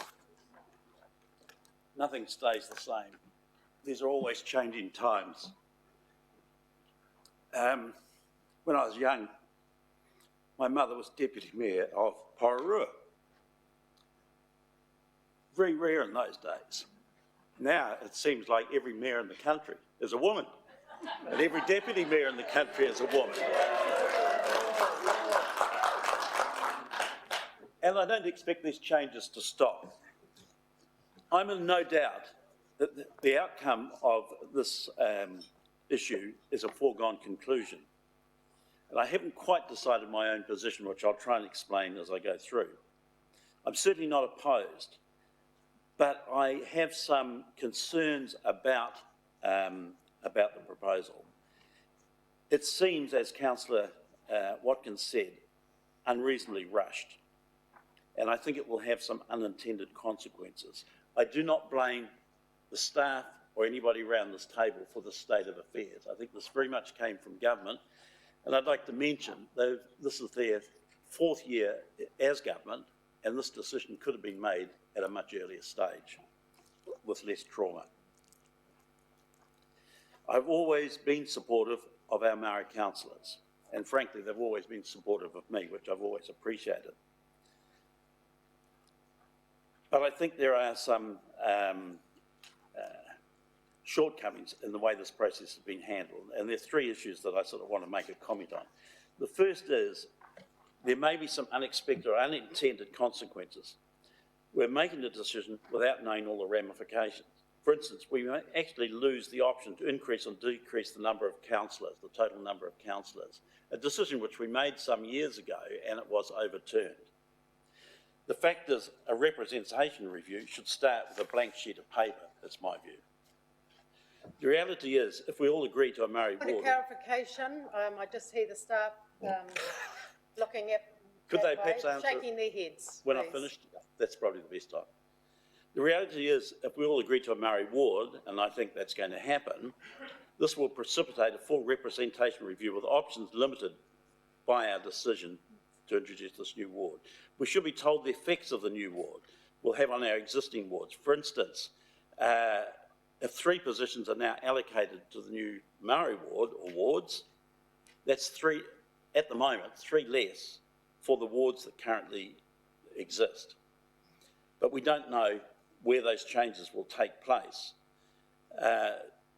Flaxmere currently has 2 ward seats, and with 50% Māori population, there's a very good chance that they will lose one of those, which I think will be a great shame, because in my opinion, Flaxmere deserves and needs 2 councillors. For the first time, we have a representative from our Pacifica community sitting around the table, and I think that's a very good thing, but it concerns me that that might change as a result of this decision. We simply don't know what the effect might be on Mohaka and Kahuranaki wards with just 1 councillor each, or Heratonga ward with 2 councillors. We may have to combine or consolidate these wards, reducing the representation of those communities. So that's sort of a broad concern I have. I noticed that many of the submissions have suggested a Māori ward will greatly improve the Māori voice around the council table. In my time on council, we've had up to 5 councillors who identify as being Māori. It's possible a dedicated Māori ward will actually limit Māori participation, not increase it. It will limit it perhaps to 3, the number that's currently been touted, because it will make it more difficult for other Māori to be elected to the general wards. I also have to wonder what our existing Māori representatives are not doing that causes so many to feel the representation is inadequate. I'd like to point out that being a Hastings District Councillor requires a major commitment of time and energy, both within the chambers and in the community generally, and it's certainly not the highest paying job in town. The extent to which the new ward will improve as a result of Māori representation will depend on the calibre and commitment of the new councillors. That's really a challenge to those who decide to put their names up, because you have to be really committed. Another issue I want to mention is the claimed level of support. It has been reported that there is overwhelming support for Māori wards. This is based on the response council received, and I'm going off the figures we had yesterday, not today, but does not paint the full picture. 97% of Māori supported the proposal, while 67% of non-Māori respondents were opposed. And as Councillor Watkins has pointed out, some in the community seem not to know. But I have to say, I think I think iwi, marae and other Māori interests have done a spectacular job in getting their message out, and they have to be applauded for doing that because the other parts of the community have done nothing. It's worth remembering while many injustices have been inflicted on Māori since serious European settlement started in the 1840s, Māori males actually gained the vote for government in 1867, which was 8 years before European men got the same privilege. Māori women got it in 1893, the same time as all other women. Representation within local government has been less successful, but Hastings voters, I have to say, I think have been more welcoming to Māori representation in my whole time on council. That may not have always been the case, but I believe it has been the case in my 10 years. Finally, to sort of wrap up, for a really long time I've been concerned about the number of people in our community who are struggling with financial well-being, housing, education and health issues. And I have to say, unfortunately, Māori are disproportionately represented. And while huge efforts are being made by government, councils, iwi and others, these issues actually don't seem to be diminishing appreciably. So the question I'm asking myself is, will the creation of a dedicated Māori ward help uplift these people to a better life? Thank you. Thank you. Just a point of clarification. So just to clarify, the points that you've raised around matters that go to representation, you know, communities of interest, boundaries, the matter that's first and foremost, the only matter that's in front of the council at the moment is, do you want Māori representation? If the answer to that is yes, it triggers a representation review. It will be the people sitting around this table that gets to work through those options around the communities of interest, boundaries, urban, rural, coastal communities, and it will be you that decides again in the interests, best interests of the community, what you're elected to do in terms of representing, to come up with a proposal by the end of August and then take that out to the community, to engage the community through a publicly notified process. But it is very much a two-step process. The first step is what is in front of this council now. Do you want Māori representation? A yes answer triggers the representation review. It's a two-step process, and I get that the issues you're raising are a little bit chicken and egg, but the representation review follows the fundamental decision that's in front of this council. Is Māori representation, yes or no? Thank you, Nigel. And can I just mention, Councillor Watkins, if the motion on the table fails, then I will take your notice of motion. Thank you.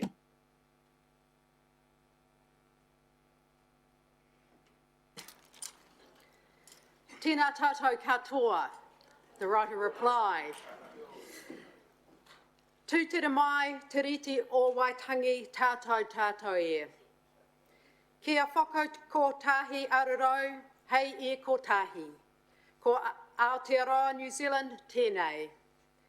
Ti hei here taunga. Kia ora. Well, you know, I'm allowed to speak as long as I like, so, but it's all right, Charles, I've cut the speech down by a third, so because I know that we might have been getting close to people needing to have a break. Here we are. We come together, all of us, under the Treaty of Waitangi, in unity, in our diversity, for the purpose of being one people. This is Aotearoa New Zealand, we are Here Taunga. In 2019, our council included Māori decision makers at our table to honour Māori values, rangatiratanga, to have an influence over decisions that would affect mana whenua, who make up 26% of Here Taunga. 2021 brings us to new crossroads, a milestone on our governance journey of Hastings district of Here Taunga. Some might say a milestone in the journey of Aotearoa New Zealand. This crossroads, this moment in time today, when we have the privilege and the opportunity to make a decision of great historical significance. This decision will change the course of Here Taunga for the future. This decision goes to the very heart of Te Tiriti o Waitangi, New Zealand's founding document. Today we hold in our hands the future of our district. Today we carry the weight of the duties and responsibilities of those who have gone before us, and the hopes and the dreams of those who will follow us. Councils across Aotearoa have been given the opportunity to consider Māori wards for the 2022 elections. Some have voted for, some have voted against. Today, it is about our people. Today, it is about our future.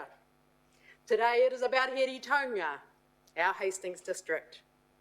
I am a Hastings girl. I grew up here. I went to school at Raurika and attended Hastings Girls High School. As a child, we grew up, Māori and Pākehā were equal. Nothing has changed for me. As a councillor of Heritonga, my eyes were opened not only to Te Ao Māori, the culture, the language, but also the challenges, the disappointments, the achievements, and the aspirations of Māori. My understanding of Te Ao Māori has strengthened my relationship with mana whenua. When I was elected as Hastings Mayor in 2017, I was the first woman to wear these mural chains. The physical weight of these chains mirror the intangible and the significant weight of our council's responsibilities and our obligations to our people. We have a fantastic council, and as a unified group, we have addressed some significant challenges and some complex issues together. 181 years ago, Te Tiriti o Waitangi was signed between our two peoples, and the catchphrase nationally was He iwi kotahi tātou. But here in Heritonga, our place, the cry was Kia whaka kotahi araro. And we have unity in our diversity. I believe Heritonga's proverb better sums up the spirit of the treaty, unity in our diversity. We acknowledge and accept we are many peoples, and our many peoples who believe that by communicating and sharing, we will grow in a culture of understanding and of harmony, a culture which we can continually embrace a sense of equality that both unifies us and uplifts us.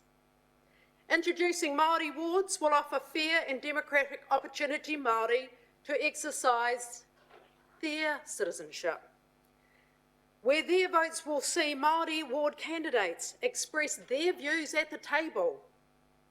Our council is proud of its relationship with mana whenua and with the Heritonga Takata Noa Standing Māori Committee. In recent times, our journey has taken us through some pretty big challenging issues, but this has made us stronger together.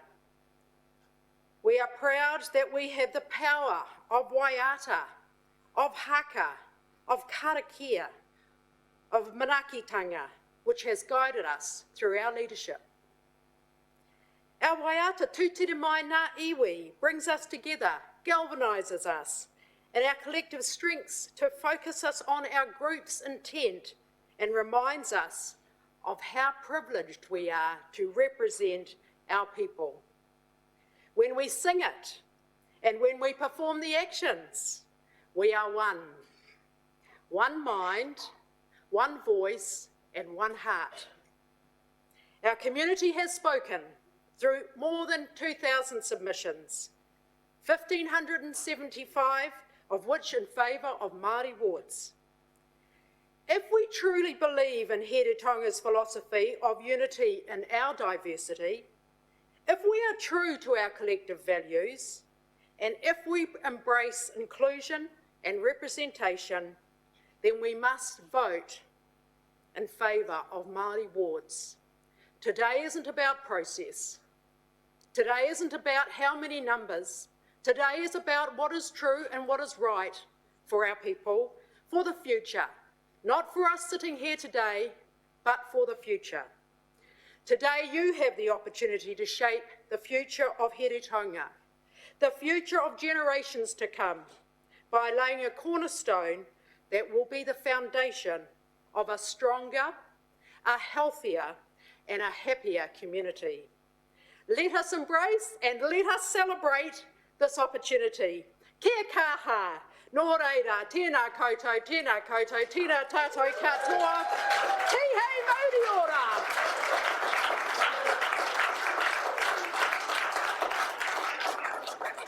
Without further ado, I'd now like to put the vote for the motion on the table, which is to include Māori wards in the 2022 election.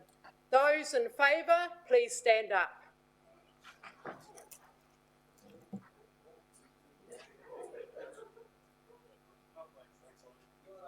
Those against, please stand up.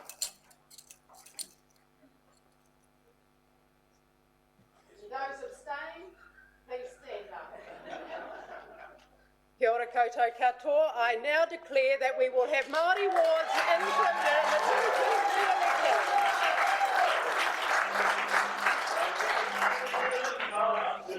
Victory. Staunch and true, a battalion march to victory. Take the honour of the people with you. We will march, march, march to the enemy. We will fight right through the end. For God, for King and for country. Glory! Ake ake kia kaha e.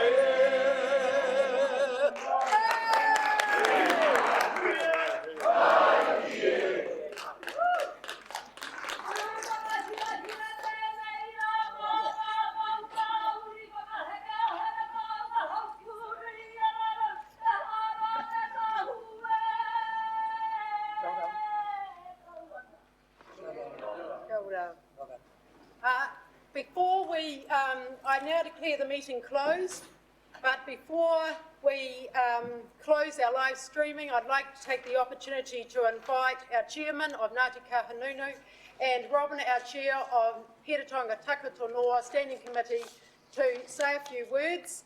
And we have Lena, our youth councillor, representing our future, who would also like to share with us her kororo. So could I invite both of you up?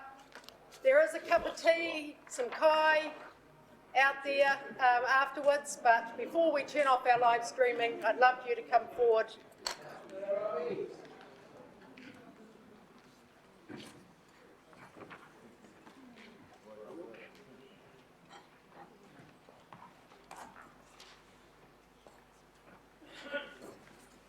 Mari ora kia koutou. E tautoko ana nā kore puta ake hai tahi hei nei. Kauri nā whakaro, ki tō tātou nei, maturi i te rangi. Kuri no ki a rātou, kua mene ati ki te pō, nā te mea nā rātou i waihoa, tēnei wero mō mātou me ki te honga ora kia mahi, enei mahi ke mui a tātou. Ko te rewa o tātou nei tūpuna, e puta ake, e hau ake i waho rā, mai i ahuriri, i reira rā, te whānau, e wero atu ki tērā kaunihera, ka hara mai ina nahi nei ki te tautoko tēnei o tātou nei mahi. Nō reira, tautoko nā kōrero. Ki te komiti Māori, i roto i rungi tērā komiti, he reo Ngāti Kahungunu, Ngāti Pāhauera, ngā mano o ahuriri, ara ngā iwi o reira, ko hene uru, ko maunga haruru, kei te hiahia rātou ki a tū ai runga i toa rātou nei mana, pai ake tērā. Anō, ko ngā hapu me ngā iwi o Hiretaunga, kei roto nei. Ko tērā te reo, kei roto i te whare nei. Ko tērā anō te reo e puawai i enei wana kōrero ke mui a tātou i tēnei wā. Nō reira, mai rāno, mai te wā, a tēnei ona te pāpā a Jerry, i taua wā, wena te āhua reka ki a kite i āia, i raro anō i tērā, nā te mea, ko ia tētahi o ngā uri whakaeke kia mautonu nā whakaro kia puawai i roto nei, i tēnei o tātou nei puta i te ahi ai nei. Nō reira rā, mihi atu ki a koe, te tumuaki, ki ngā kauniera e noho nei, aha kua he aha nā kōrero, ngā piki me ngā heke, o tērā te kotahi tanga ke wangi o tātou, anō ki te tīma, nā ura e toa, e hāpai te mahi ke mua tātou. Nō reira I runga I tērā, mihi atu ki a koutou, nā kanuhi e hara me ki te tautoko tēnei o tātou nei kaupapa, nā te mea, he rota rā, he reo, ke roto I te whare nei. Nō reira rā, a tāhua hoki, kia kite nā kanuhi a rangatahi, e hara mai nei, ki te wero hia, ki te tautoko hia, nā te mea, te tāhua kraua haere etahi o mātou, kei te hia mātou, ki te hoati te rākau, te toki rā nei, ki a koutou, ki a hāpai, ki atu, I rungi tā tātou nei rangatira tangata. Nō reira I rungi tērā I raro I te reo, mihi atu ki a koutou. Look, in terms of my comments to our ancestors, to our atua, and to everybody who brings that into the room, I just want to say that as the winds of change blew over in Ahuriri as we marched over there to take the message to our brother or sister council over in Napier, the sentiment was raised that we were bringing forth the aspirations of our ancestors to bear, which is flowing through the country, and that wind was not just here in Heretaunga and Hawke's Bay, it was throughout the country.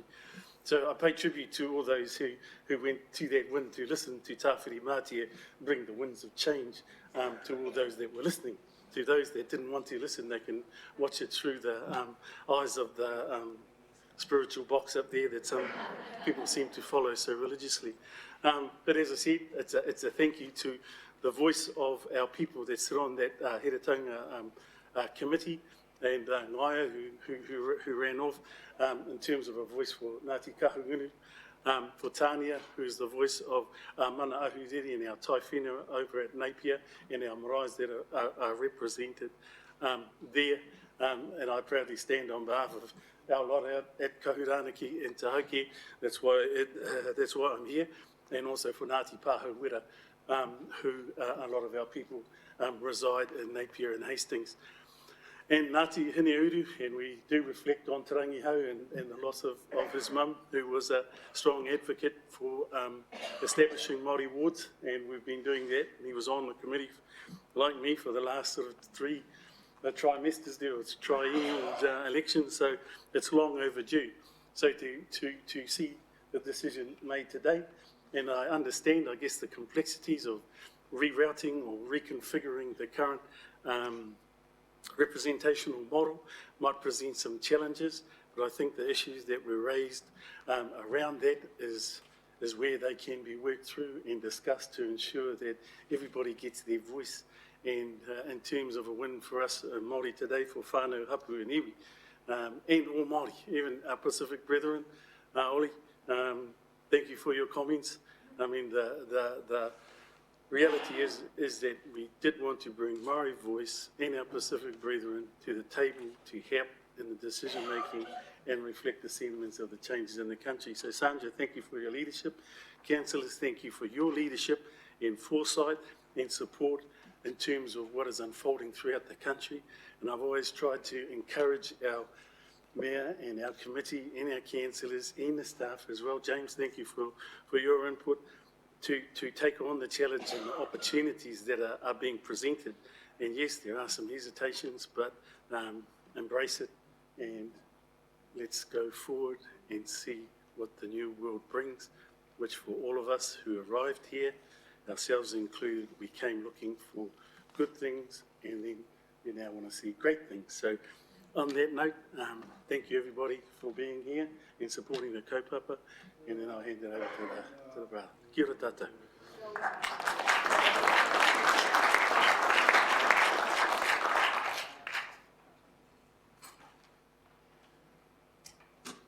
Tēnā koutou katoa, ka mihi, ki ngā mihi, kua mihia. Acknowledge all the protocols and formalities and the proceedings that have been on offer today, and especially under your leadership, Kurumatu Sanja, and the leadership of your councillors. I'm very proud to be a Kahungunu boy living in Heretaunga, part of Hastings today.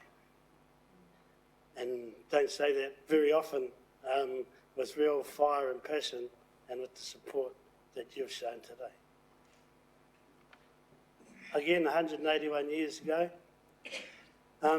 But just in the 1940s, the Hastings District Council, with all the maraes of Heretaunga, put together a fund of £4,000 to build a memorial to the Treaty of Waitangi, which ended up being the Waipatu Centennial Hall. Centennial to the celebration of the Treaty of Waitangi, but because of the war effort, the money went to that. And then the Centennial Hall wasn't built till 1962. So there's a lot of history. And this council has been leading in a lot of things. I remember Eru Smith, Elena Watane, Heitia Hia, and myself racing up the stairs when the resource management came in, saying to Jeremy Dwyer, we want 50% of the Māori of the council seats. We ended up with a Māori Advisory Committee. We want 50% of all your staff to be Māori. We ended up with a Māori liaison officer. We want to be on all statutory committees. We were on the wastewater management statutory committee. And I was one of those officers who worked here. And then I got a call up to the mayor's office. They said, we're going to send you on some trauma counselling. I said, how come? They said, well, 42 motions you put before the council and only 3 or 4 have got passed. You must have been traumatised. I said, we're used to these odds. 4 decisions positive are 4 steps forward. I'll tell you what those decisions were. 1 to build an urban marae, 1 to set up a papakainga policy, the other one to set up a wāhi tapu policy, and the 4th one was that the Rural Hall Fund be shared amongst all marae. So those are great wins, and yet here I was getting trauma counselling for being knocked back after 40 times on different things. So it's a great triumph today for the iwi and for the hapu and for all those who have passed on. Eru, Heitia, Tipu, all of those people that frequented these benches 30 years ago. So that's mine, just heia popo, hello tomorrow. That's what it's about now. Heia popo, hello tomorrow.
Ai,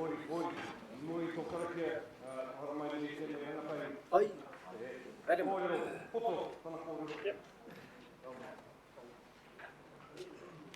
I'd like to invite Lena, who is one of our youth councillors from Karamu High School. She is our future, and I'd invite Denise, who looks after our social development youth council team, to introduce Lena. Kia ora. Thank you, Your Worship. Kia ora koutou. Raurangatira ma Uncle Jerry, looking very good in that chair there. It is my absolute pleasure to introduce to you today Lena Ormsby and her mum Heidi. Lena attends Karamu High School and she is also in our youth council. Lena recently represented our region at the New Zealand National Race for Unity speech competition with her speech Ban the Box, and she is here today to present that to you. Kia ora.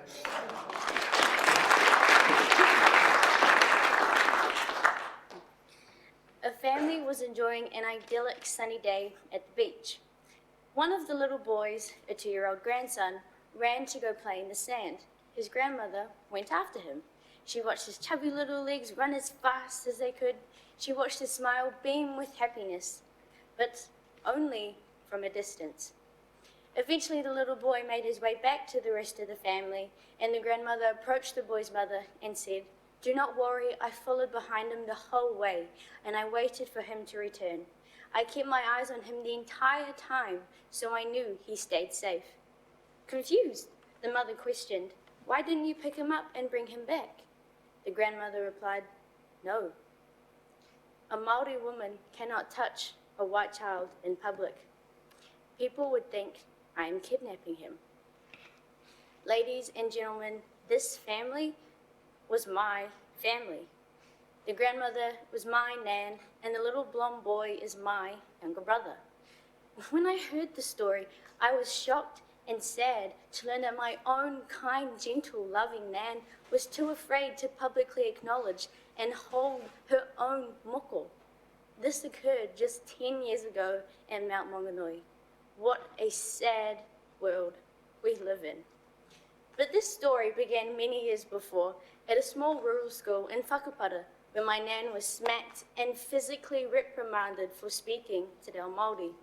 She was taught to feel ashamed and learn to feel humiliated for expressing her culture and identity, for being herself.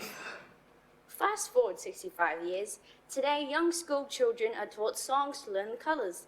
Ma is white, whiro is red, kakariki is green, mango is black, pango is too. Sound familiar? In young, innocent minds, these colours are not associated with racial differences. The night sky is black and the moon is white. No further connections are made, as no child is born with prejudice. Yet, as we have grown older, we have become susceptible to suggestion, to angry, snide comments we all too commonly hear amongst our peers, colleagues, even strangers. Here in Hastings, less than 1 year ago, our Japanese homestay student was verbally abused whilst walking to school minutes from our home. The man went so fast across the street, waving his fists in the air, screaming at her, telling her to go home because she's Asian. Clearly, racism exists. Even if you are fortunate enough to not ever experience racism firsthand, that does not mean complacency is acceptable. We can no longer turn a blind eye to its insidious, harmful, and far-reaching effects. Maggie Pocock, a British space scientist, has said in space, race does not matter. Nationality does not matter. In space, you see the world as a globe. There are no boundaries.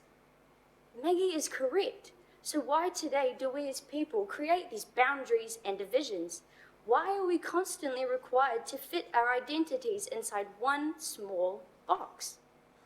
Society, government, schools, sporting groups, even healthcare professionals all require us to fill out enrolment forms. One of the first questions that is always asked is, what ethnicity do you identify with? Followed with the words, tick one box only. And too many times I have stared blankly at a sheet of paper, confused. Should I tick Māori or New Zealand European? If I take Māori, I deny my mum and her ancestry, and if I take New Zealand European, I deny my dad and his whakapapa.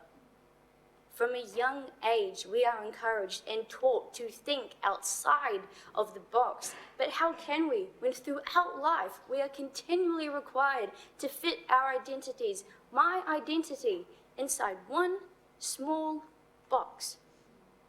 I am proud of my heritage, all of my heritage. Countless times I have left this question blank. I used to tick 2 boxes, but realized only Māori is recorded as though that is the only part of me that matters. It is important to embrace and acknowledge all parts of our heritage and ancestry. One small box does not encapsulate who I am. In today's multicultural world, full with modern developments, this tick 1 box only system is antiquated, divisive, and hurtful. It is true, change must come from individuals, but change must also come from above. It must also be systematic. Statistical purposes is no justification to separate humanity, one from another. Breaking down these boundaries and removing these barriers is the only way we will be able to come together as one global community, and being one is the only way forward. Not as separate groups divided by ethnicity, religion, culture, colour, but together as one race, the human race. There is a whakatoki, the waka e kia noa. We are all in this boat together, and together is the only way we can move forward. Our boat is called humanity, and we must paddle our oars in unison towards a brighter future of equality. Our nation's positive response to the devastating Christchurch terror attack is what gives me hope for the future. The influence our Prime Minister alone had by encouraging kindness inspired the entire globe. We all have the capacity to effect change if we publicly stand up against hatred. We must all use words when we hear or see something divisive. We all share the responsibility to stand up and denounce racial prejudice. I well remember the hurt and confusion I felt as a 5-year-old, being told by other children that I could not attend kapuhaka at school because she wasn't Māori. Words have power. My own experiences and those of my nan have taught me that one silent protest is not enough. This brighter future of equality is in sight. We still, however, have a long way to row, but we are getting closer. We have hope for tomorrow. We have hope for a better tomorrow if we come together today, all of us, with no barriers dividing us, sitting together, shoulder to shoulder, mā, pango, parori, and all colours in our diverse and treasured waka. Let us not forget, he waka e kia noa. We are all in this boat together, and together is the only way we can move forward. Thank you.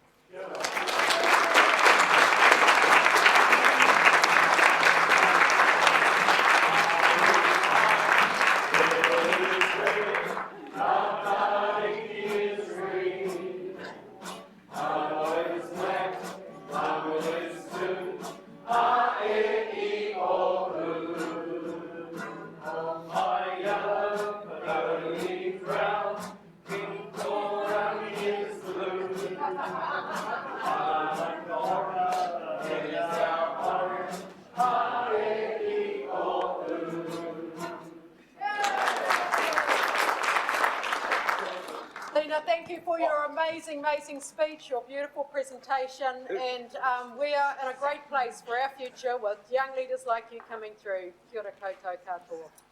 I'd now like to invite Papa Jerry to conclude today. Kia ora, Papa. As I sat on the highest chair in the chamber, higher than Kori Matua, higher than Nico, Nigel, and higher than everybody else.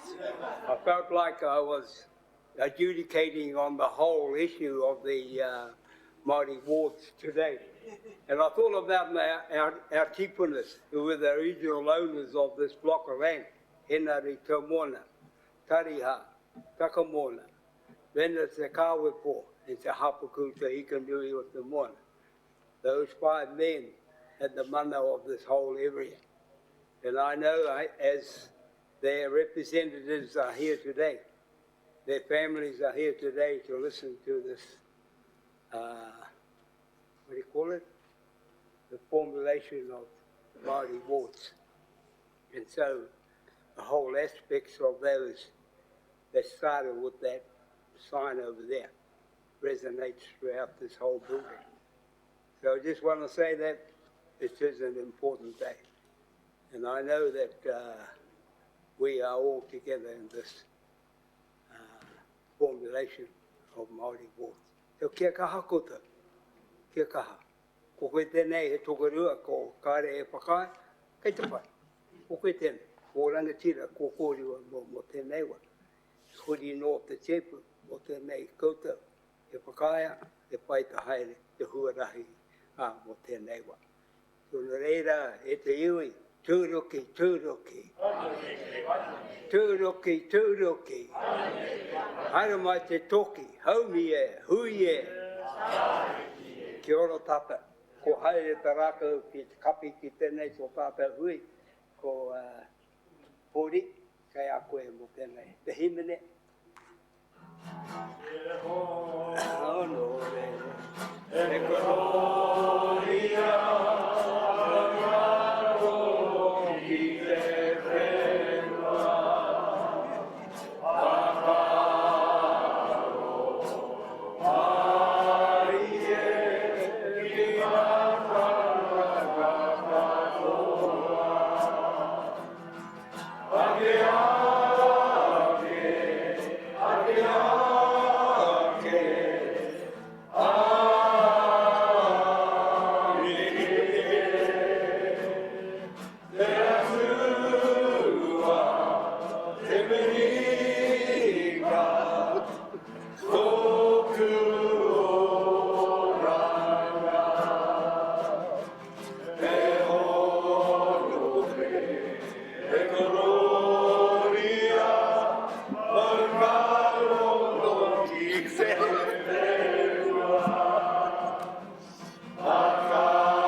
Tua uri whai o ki tōru te rangi me te whenua ko te nuinga ko tō korori e tanga matua tama wairu a tapu ana hera pono me te pānga. No reira tēnei tō iwi iti nei. E whakahoki aturana reo whakamoi miti whakawhetai tanga ki mui a koutou mō ti mana ki tangu whia maira ki noa ki a mātau. Mai te timatatanga o tēnei huitai no mai ki tēnei haora. E ihoa ka whakakapi ngatu rā tēnei huhinga ruti tō koutou korori e tanga. No reira ka ngātu rā te reo inoi ki a koutou ke tūkura mai rā koutou ana hera pono ki o mātou nei taha. Hei hoa mā mātou te anga whakamua i ruti tō koutou korori e tanga i hoa. Ki aranga he mai rā koutou taro piki te māramatanga, piki te ora, piki te kaha ki te aho ki tō rangi Māori e tanga ki runga ki o mātou tīnana o mātou wairu. Tēnei rā mātou e tū tapatahi, e noho tapatahi i raro i tō koutou korori e tanga i hoa e whakapono ai rā ki a koutou e ngāriki. Tēnei rā mātou whakakapi ngā tūrā, tēnei huihinga kauni hera, here taunga hauku nui, here taunga hauku roa. Here taunga hāro te kāhu, here taunga takotonoa, e roti tō koutou korori e tanga e ihoa. Nei rā mātou e ne kāne ki a koutou, kia whakaungia mei mātou ki te heringa tō koutou arohano. Pai here hui hui tia ki tō koutou rangi Māori, ngā wā katoa. Ko te māngai hei tautoko mai, kia tuturu, kia pūmau, aia nei, ake nei. Āmene. Āmene.